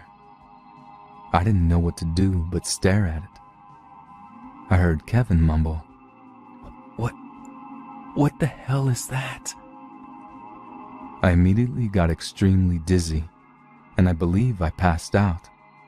Or I got knocked out, I'm not sure. All I know is everything went black. I couldn't see the light, our lantern, or the glowing sticks anymore. The next memory I have is waking up in our tent. Kevin and Buddha were in their sleeping bags, both with a different pair of clothes on from the night before. I had pajamas on that I didn't even remember packing, and my side hurt like there was a razor blade in it. I got out of the tent, and there was a fire in our fire pit with bacon cooking in the pan. Kevin and Buddha woke up equally as confused, asking me what had happened. I personally had no idea. They both described a similar pain throbbing in their sides. I lifted my shirt to see if maybe I had a pine needle jabbed into me without me knowing, and all of our eyes were fixed on the small, now scarred cut on my side. My mind was racing. I had never got cut on my side, much less long enough ago for it to heal and scar. Kevin and Buddha lifted their shirts to find similar scars in the same location on their bodies. Buddha began to freak out now. Our canoe was tied up. The fire was started with breakfast cooking. Our fishing poles precisely spaced out, leaning up against a tree, had scars on our sides, and we had no idea how we got changed or into our tents. We were terrified. Without looking for an explanation, we packed our things and left immediately. None of us knew what had happened and had no memory after everything went dark. We were too afraid to tell our parents or anyone else. They may even be upset with me sharing this story on Reddit, but I need help. I need to know if this has happened to other people that went camping in the Allegheny Forest, or if this is our own terrible nightmare.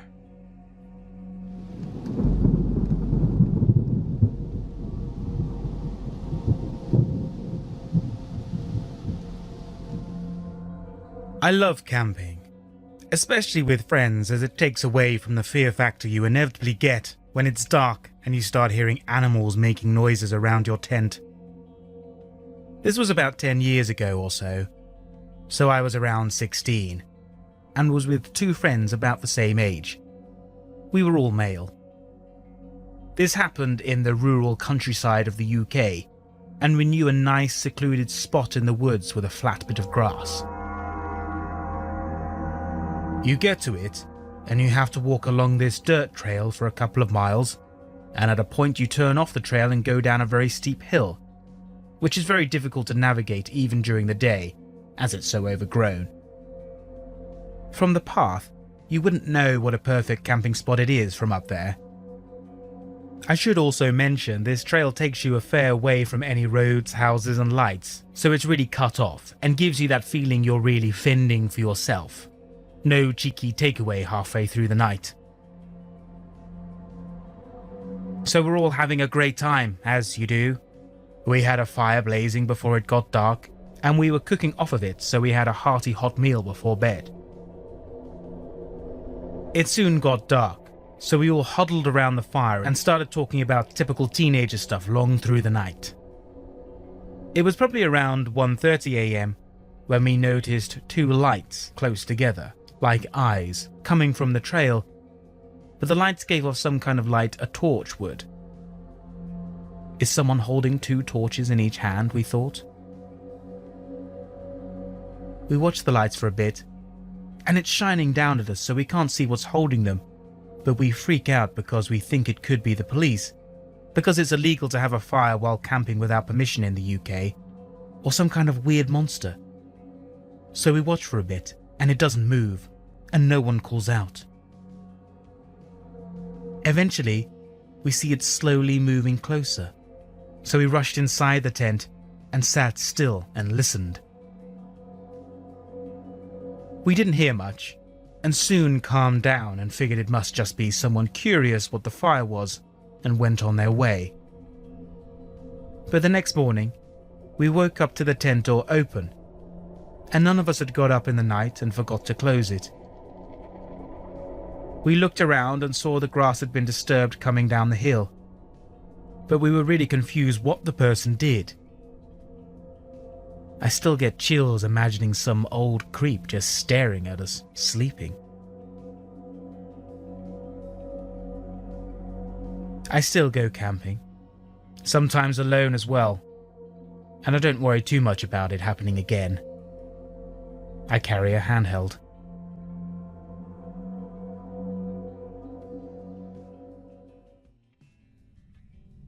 This happened when I was 11. My brothers and I had not long started at our new school. 3 days a week, Mom would drop us off, and the other 2, we had to catch the bus. This day, Mom dropped us off. As soon as she pulled up, I spotted a man standing at the only gate into the school. Apparently, no one thought that was creepy. I begged Mom to drop us off out back, but she was running late for work and wouldn't listen. I waited for Mom to drive off, and I told my brothers, who were 9 and 6, to do exactly as I said, without question. They nodded, and we walked towards the gate. I placed myself between the man and my brothers, making sure I got a good look at him. He was about 6 foot, dark brown hair, tattoo sleeve down his right arm, wearing a black skin-tight t-shirt and camo shorts. As we walked past him, I noticed something that made my heart skip. In his hand, closest to the school gate, was a pocket knife he was flicking in and out. At that point, priority 1 was to get my brother somewhere safe. I made them walk quickly in front of me to the library. I told them not to leave the library until I came back to get them. Then I made my way to the office through the staff room. My teacher, Mrs. Muddle, stopped me and tried to make me go back out in front of the school to the office. I looked at her and said, "There's a man in front of the school with a knife." She could see that I was dead serious and let me through. The office lady called the cops, who were quick to show up and arrest the guy. Lunchtime that same day, I was called into the principal's office. Before I could ask what I had done, I was always getting into trouble. I was pulled into a hug by some random lady who couldn't stop thanking me for saving her son's life. Turns out, the guy was the father of one of the students, who had been physically abusing the kid and his mother. When she decided to leave him and stop him from seeing his son, he decided that he would kidnap and kill the boy because he saw that if he couldn't have him, no one could.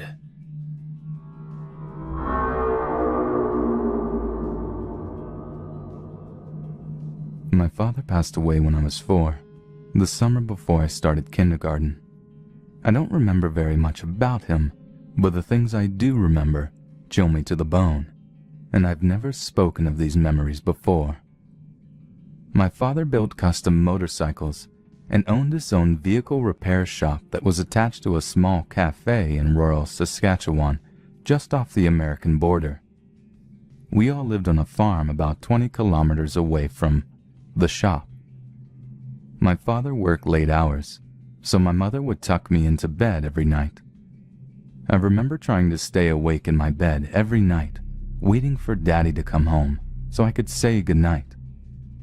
My toddler body wouldn't allow it, and no matter how hard I fought, I would always be asleep before long, but always to wake up bright and early to find Daddy in the kitchen, smiling with a warm hug. One night, I stayed awake long enough to hear Daddy's truck pull up and his door slam. I waited a little while in my bed, listening. I heard lots of banging noises coming from where the truck was parked. I was beginning to get impatient. I didn't want to fall asleep before Daddy came in. I got up out of bed and put my slippers on. I was determined to say goodnight to Daddy this time. I wrapped my housecoat around me and slowly made my way to the back door in the dark. I didn't want to wake Mommy up. I pulled open the door, stepped out into the cool night air, and walked through the grass towards the side of the house where Daddy's truck was parked. Daddy wasn't there. The tailgate was pulled down, and there was something dark dripping from the gate into the dirt below. As I was slowly moving my way closer, I heard the barn door slam shut, Forgetting about the dripping darkness, I ran to meet Daddy and tell him good night. When I made it to my father, about halfway between the house and the barn, I noticed that something wasn't right. Daddy had a funny look on his face, and his blue overalls were stained red. I looked at Daddy, but couldn't bring myself to say a word. I was suddenly very scared. Daddy picked me up, carried me into the house, and put me back in bed. He tucked me in and kissed me on the forehead, then left without a word. It took me a long time to fall asleep that night, and I heard a lot of very strange noises coming from outside. I never stayed up to say goodnight to my daddy again.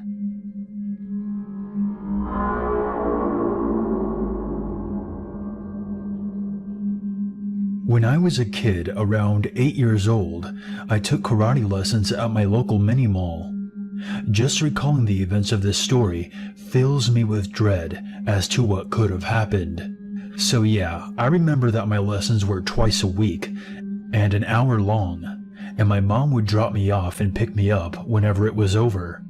Most parents would sit in the lobby and wait for their kid's lesson to be over, but my mom would always go shopping or something to kill the time instead. There was a guy that was in the lobby almost every time I had a lesson. He looked older, probably in his 50s, dark hair, long beard, and mustache.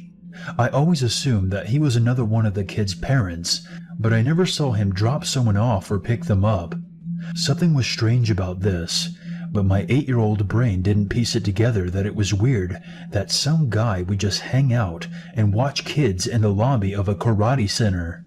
So one day I graduated up to a green belt, or yellow belt, or something, doesn't really matter, and my mom dropped me off at the same time that she always did. However, she didn't realize that I was in a different group of lessons now, and I wasn't able to participate in the class. So instead, I decided that I would look for her in the mini-mall. The guy started to follow me. He came right up behind me and tapped me on the shoulder, told me that my mom told him to find me because my sister was in the hospital. He described what my mom looked like, what my sister looked like, and that I should get into his van so that he could take me to my parents. I remembered that I started to cry and followed him because I really believed him when he said that my sister was in the hospital. I asked him what happened, and he told me that there was a car accident. I asked him who he was, and I just remember he said something like he was friends with my mom. I remember that this didn't sit right with me because my mom never talked to him when she dropped me off, and I didn't recall them ever saying one word to each other. His van was parked a couple of stores down from the karate center by the sidewalk. I remember being something like 20 feet from the van when I looked behind me and saw my mom shopping through one of the windows in a JCPenney. At this point, the guy was holding my hand and leading me to his van. But I stopped when I saw my mom, and he started to pull me and said that we had to hurry. I remember pointing at my mom and saying to him, "My mom's right there."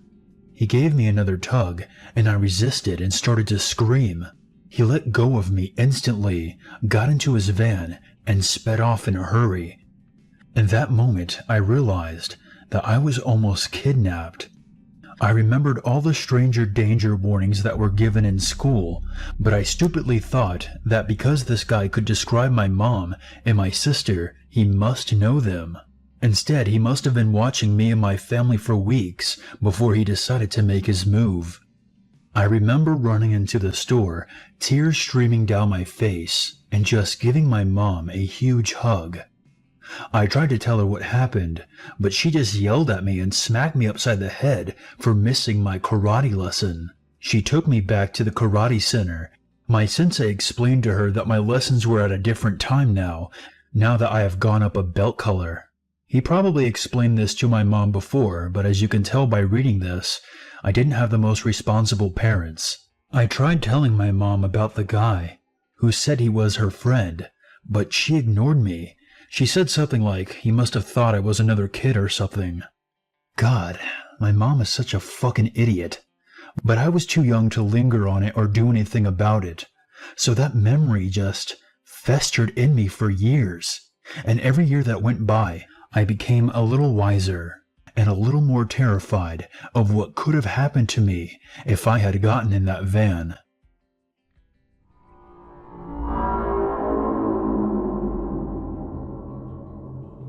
Long story short, I haven't seen my mother in a very long time. Since I was maybe 13 or 14, and between being born and her disappearing forever, I didn't see her all that much based on the fact that she had very little interest in me or being a mom in general. I was younger when this happened. My grandmother got me into ghost stories, and so they didn't really scare me particularly. When I was maybe 7 or 8, I was used to my mom not really paying attention to me, and we resided in a house with her mother where I spent most of my days alone or with my grandma, who was literally insane. She'd buy me things and tell me how sorry my mother was for everything she'd done to me. It was bullshit. It was a dismal existence in that house, and it was my last full day before going back to where I was happy, my father's mother's house. Anyway, my mother looked like shit. She was heavy into cocaine, and she just looks at me. "Hey, you want to go see something cool?" I thought it was that day that her mom said would come, when she'd finally quit treating me like I didn't exist. I just nodded and followed her out to her car. We live in Colorado, and my mother was based in a little one-horse town in Washington State. She hadn't been in Colorado much. She'd come when I was 2 years old, I think. Needless to say, she didn't know Colorado very well. So we got in the car and we began driving. We drove past every single place that I knew, and I asked her where we were going. She didn't reply. We ended up in a tiny town, smaller than her hometown. All the buildings were old, and both the restaurant and bookstore we went into smelled musty. We spent some time in a used bookstore, where she immediately left me and went to her own section. She often just left me alone in public places, and had left me in them a few times, so I thought moms were just supposed to do that. I went to the kids' books, and after a while my mother came and found me and said, "Let's go." Thinking the adventure was over, I got into the car and thought nothing more of it. When I settled in the car and was ready to go over to my other grandmother's house already, she looked back at me and said we were going to that cool place she was talking about. I sat back and waited and watched out the window, and my mother stopped at a very old cemetery. I felt my small chest tighten as my mom got out of the car and looked at me expecting me to get out of the car. I did so, and like in the bookstore, she wandered off. The huge lot had all big tombstones all sticking out of the ground, so I wandered around for a while and all that. After probably an hour or so of wandering around the cemetery on my own, looking for my mother, she popped up out of nowhere and said she wanted my picture. She put me next to a random tombstone and snapped a picture with her camera she apparently kept in her purse. Most of my life I was terrified of my mother, and when she left when I was 13, she was taken away for something I don't really feel comfortable talking about. However, when I found out that that something was actually off with her, and that she was considered as mentally gone as my grandmother, I can't help but think of what was going through her mind, and what possessed her to bring me to a cemetery in a town I'd never been to. Scary or not to you, it haunts me.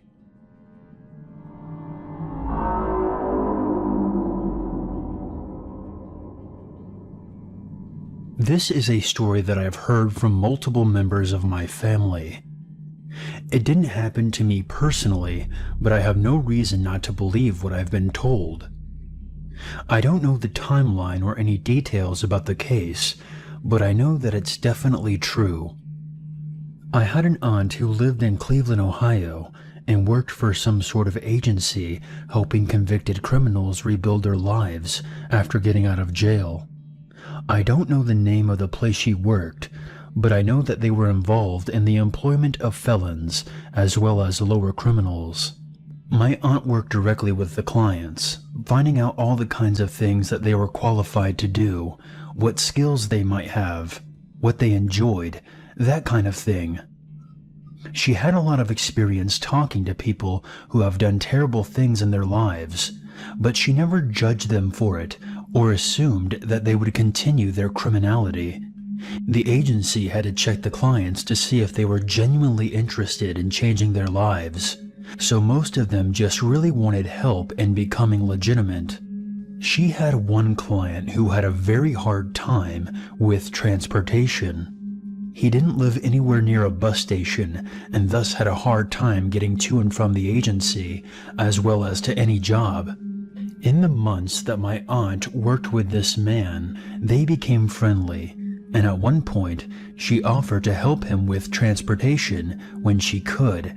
This is how she ended up picking him up and dropping him off at his house. I assume that whatever job they found for this guy was close to where my aunt worked, so she would just take him on her way home. She said that he was nice enough, kind of quiet and eccentric, but nothing too strange. At one point, when she dropped him off, he invited her in for a drink, but their professional relationship disallowed her from doing so. After a while, this guy apparently got on his feet and left the agency, fending for himself. My aunt pretty much forgot about it. After some period of time, I'm not sure how long, perhaps anywhere from a few months to a year or two, my aunt sees this guy's face on television. The police had stormed his house, I think after complaints from his neighbors, and found a horror show inside. He had murdered something like 7 girls and women and hid them beneath his floorboards. According to the forensics, his victims had been killed different times, ranging from very recent to before my aunt had known him. So basically, this guy was actively killing at the time she was driving him to and from his house.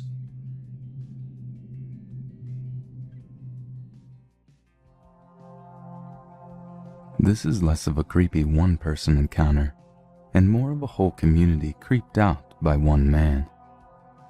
The neighbor in question is somewhat famous for his lawn, an impossibly thick green landscape that he had tended by a company. I'm vaguely aware of him losing it on the landscapers, screaming at them outside.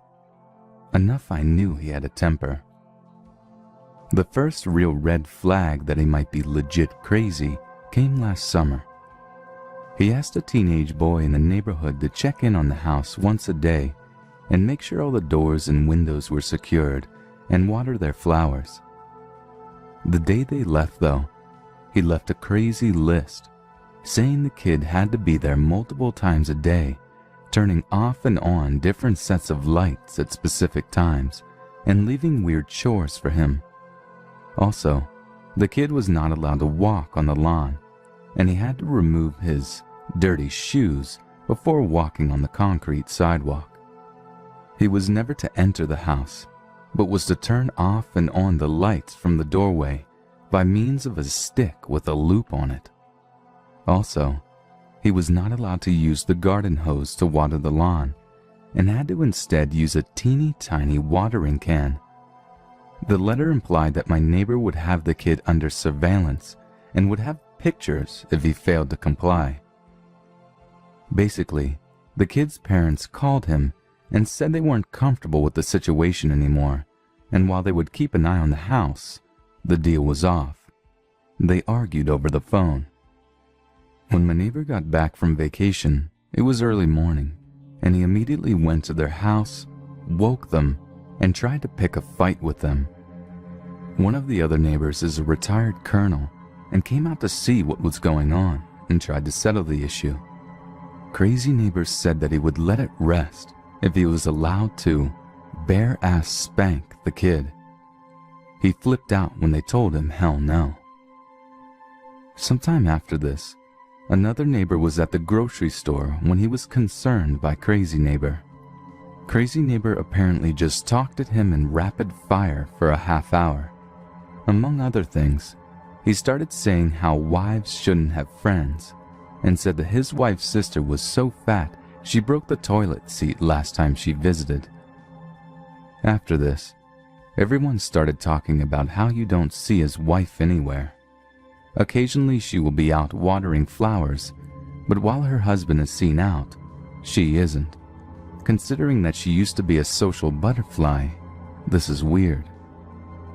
During the winter, everyone found pamphlets on their mailbox from the landscaper he uses, along with a note saying it was mandatory to now use this landscaper in our area, and failure to comply will result in being sued. We are private, single-family homes with no homeowners association, so this is patently untrue. During the winter, someone saw his wife and her arm was in a sling and she had a black eye. When they went to ask her about it, he wouldn't let her speak and said she had slid on ice. Since then, there have been a few attempts made to talk to her alone, and all have failed.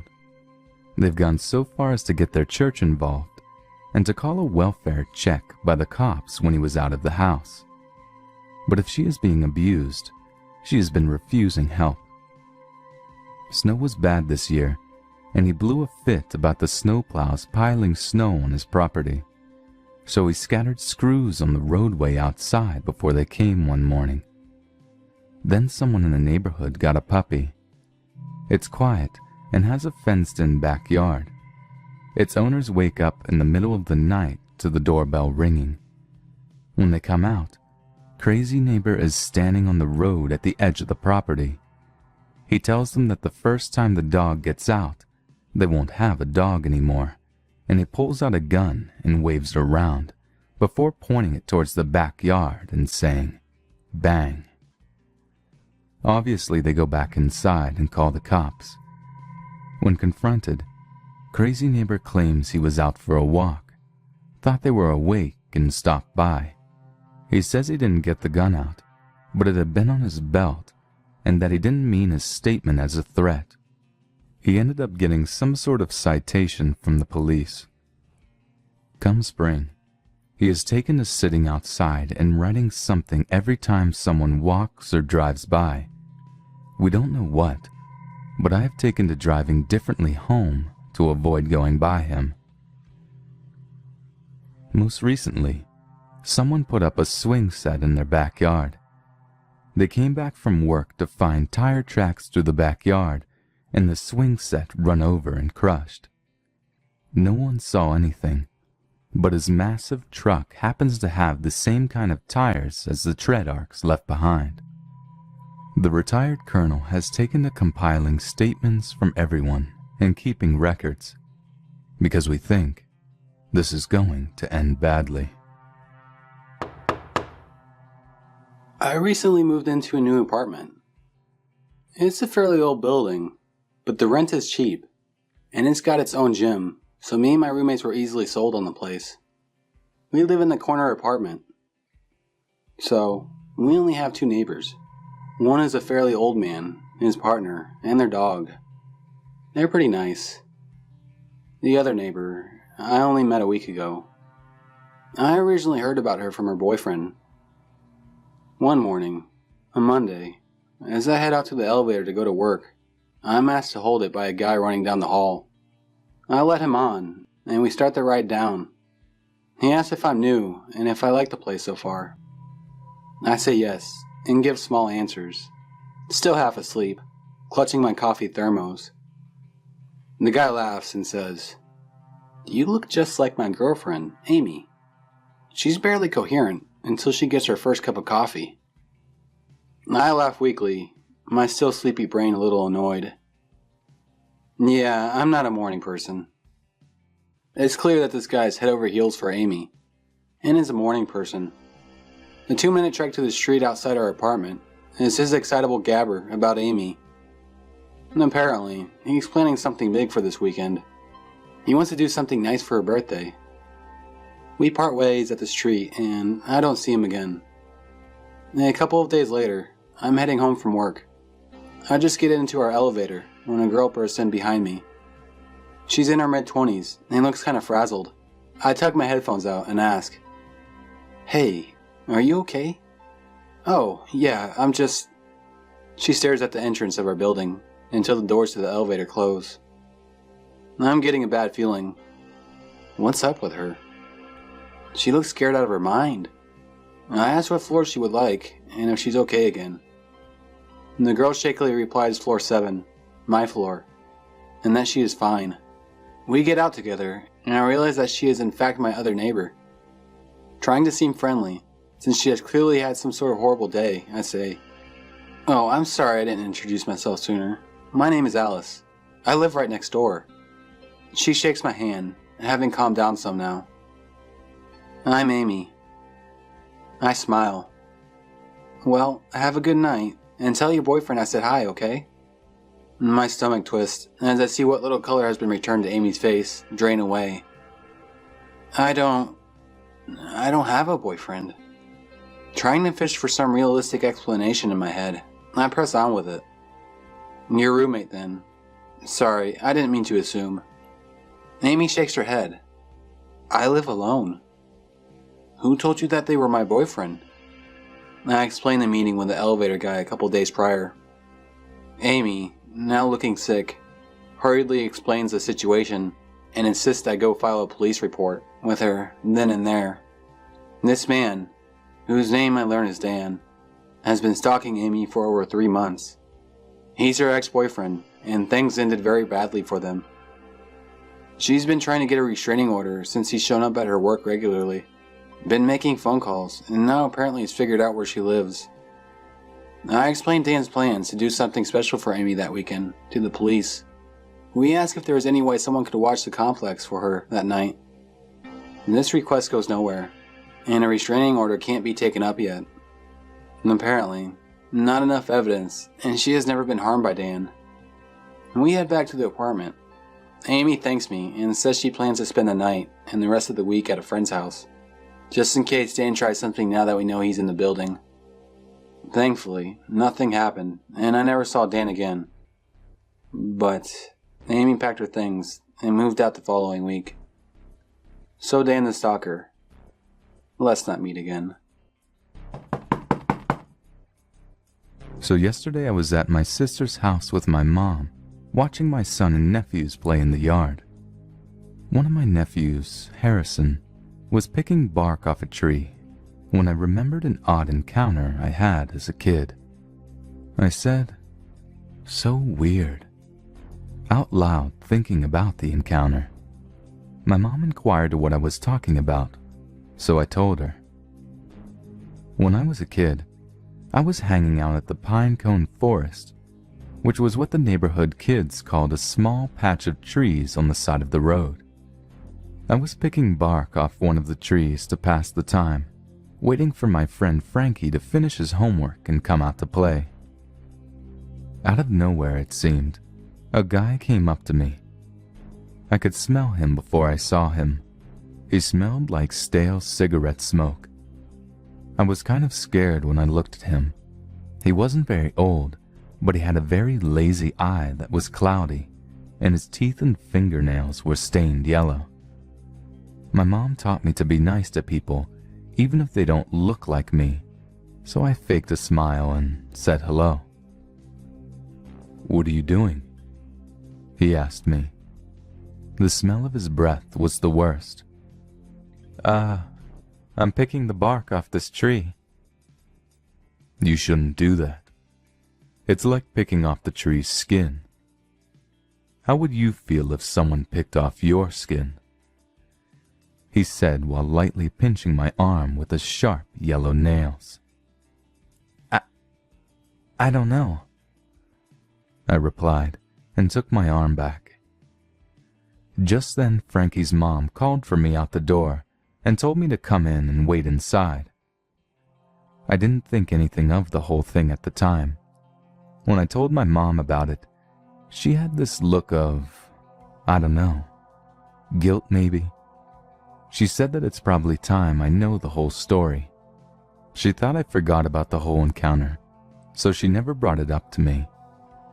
First, you should know that the neighborhood I grew up in was a small, tight-knit community. Everyone knew everyone, and there was no reason for an outsider to come unless they knew someone there. Anyway, here's what happened with this guy. Frankie's mom, Sonia, noticed a white van with no windows parked on the side of the road. How cliché, right? She didn't recognize it, but figured maybe it was a visitor for a neighbor. Sonia said, or rather told the police, that the van had been there all morning and afternoon. She was kind of keeping an eye on it. She said she just had a bad feeling. Her house had a huge window in the front facing the pinecone forest, and the van was parked next to it. She saw me waiting for Frankie and kept a constant eye on the van while holding the phone just in case. She saw the man exit the back of the van and walk up to me. As soon as she saw him grab my arm and pinch me, she called the cops. That was when she called me into her house. The cops stopped the guy just outside of my neighborhood. In the back of his van were binoculars, a Polaroid camera, and pictures of me taped all over the walls and ceiling. Me at school, at my grandparents' house, at the bank with my mom. Just me, everywhere I went. But that's not all. He had a key to a storage unit on him. Inside the unit they found a cabinet full of knives. A lot of knives. Paring knives, a butcher cleaver, a thin flay knife, a melon baller, and just various knives of all shapes and sizes. There was also a few anatomy books, obstetrical equipment, duct tape, and 10 empty 5-gallon buckets. In the middle of the unit was an old bed that was used to restrain mental patients, so it had wrist and ankle straps, and the entire inside of the unit was covered in plastic wrap. My mom said he was in a high-security mental institution for the criminally insane, last she heard. So it's pretty clear he had plans for me. So this is my first post here. I hope this is a good fit. I lurked and read a lot of creepy encounters here. So often people will mention how they give off a creeper vibe. It would be nice if they all did, because this guy didn't. So for background, this guy, we'll call him Pete, is the brother of one of my neighbors. I'm 34, he's around my age, and my daughter is 8 and plays with the neighbor's kids sometimes.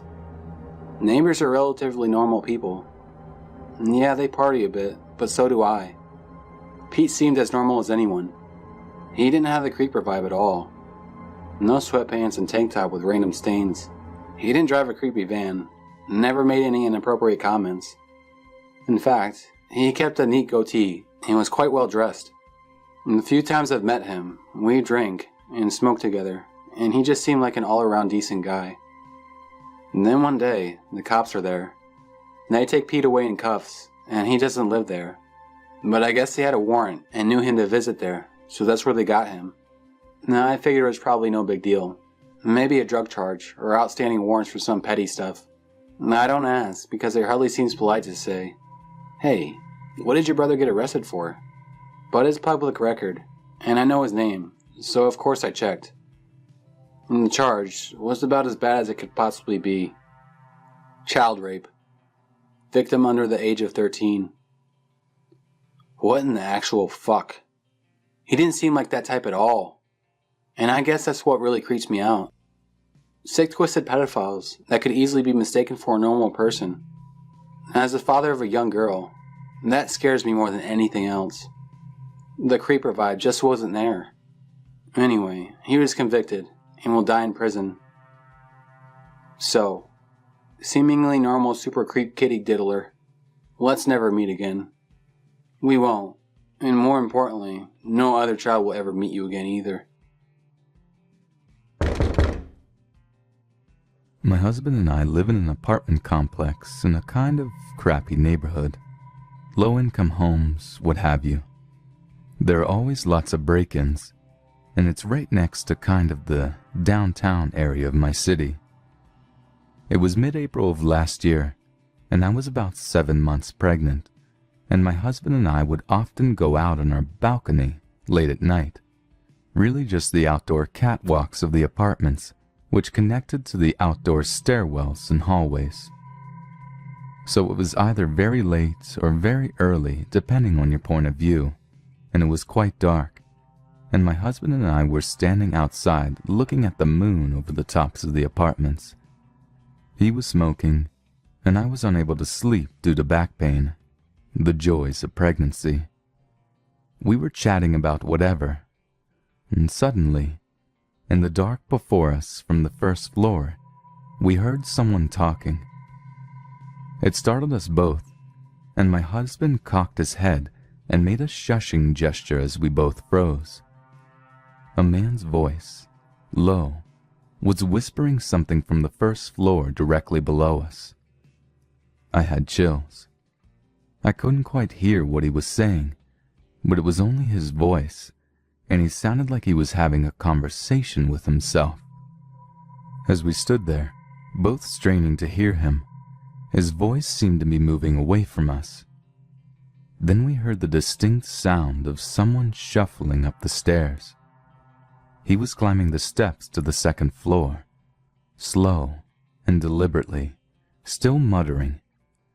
My husband instinctively moved toward me and put out his cigarette as the man rounded the corner onto the outside landing we stood on. He was maybe 35 or 40, but he looked aged in a way I can't really describe. His hair was prematurely gray. He looked really tired at first glance because of his body language, but his eyes were frantic.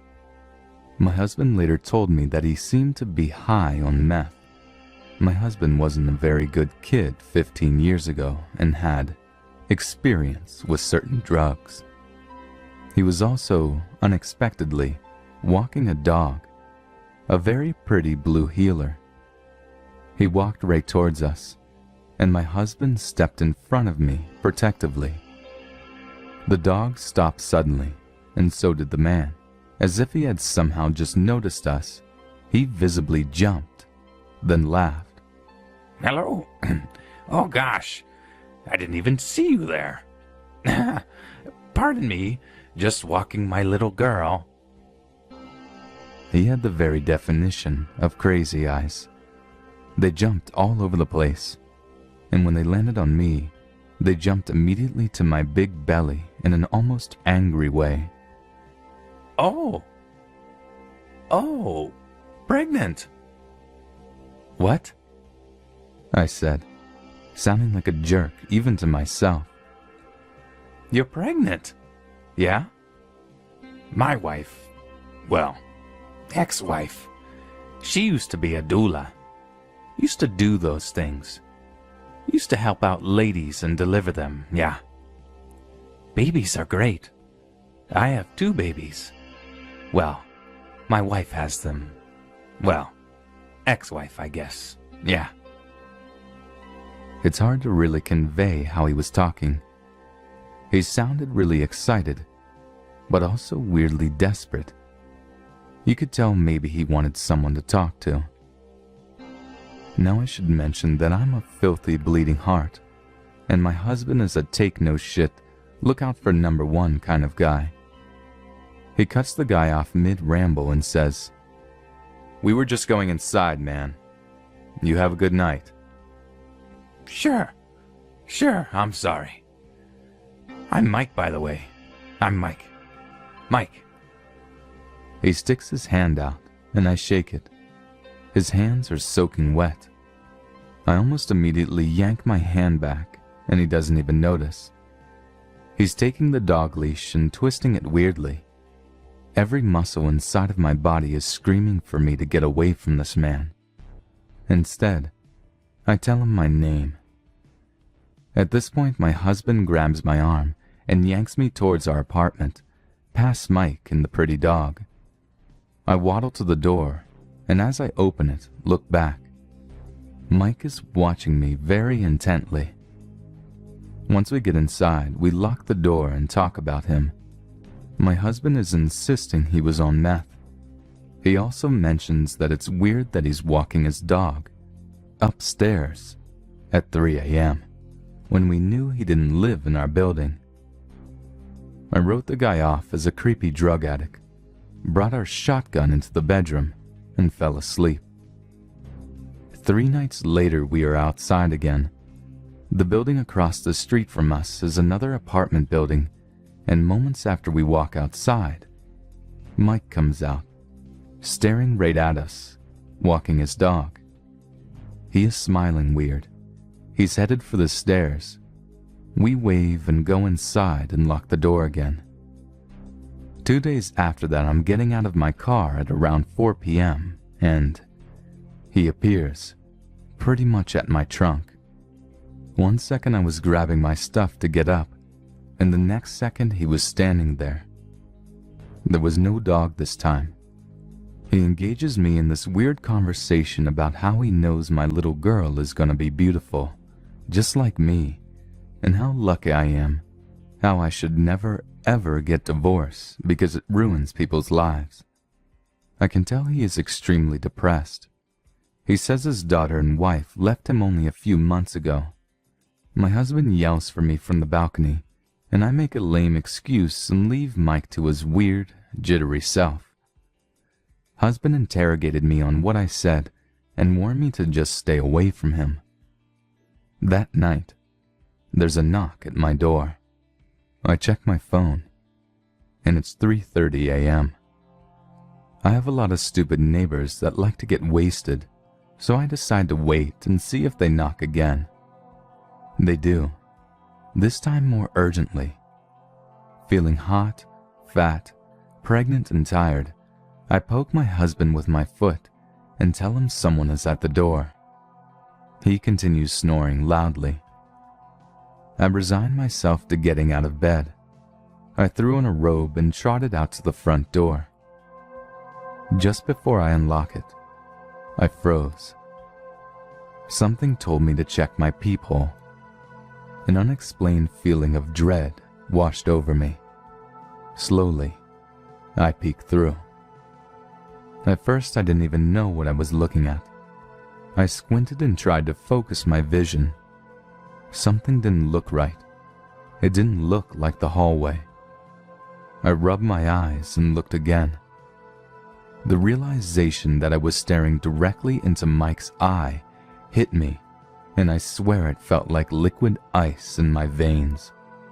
My stomach was in my feet, my breath caught, my hands immediately started pouring sweat. I jumped back from the door and started stumbling backwards. I backed into a wall and hit my head. I tried to catch my breath. Mike knocked again and called my name, softly, like he didn't want to wake anyone, like he knew I was there. He probably did. Looking into the opposite side of a peephole will show no clear images, but will show shadows. I turned around and ran into my bedroom, shut the door, and shook my husband awake. He sat bolt upright and grabbed his shotgun, told me to stay in bed. I heard him tell Mike to leave or he was going to call the police, and then silence. Within a minute, my husband came back into the room and said he was gone, that if I heard anything else to wake him up. I agreed and didn't sleep anymore that night. Several weeks passed before we heard from him. In fact, we'd all but forgotten about him until our car got broken into. The cops showed up to collect evidence, and we told them about Mike, about his creepy behavior, and how we suspected him of doing it. They seemed confused until we mentioned his dog, and then the officer paled. He asked for a full description of what Mike had done. He wanted a statement. Mike got picked up 2 nights after the peephole incident for aggravated sexual assault on a pregnant woman in her own home, 2 buildings down from us. He had extremely bad PTSD from his time in the Corps and was also a meth abuser, just as the husband had predicted.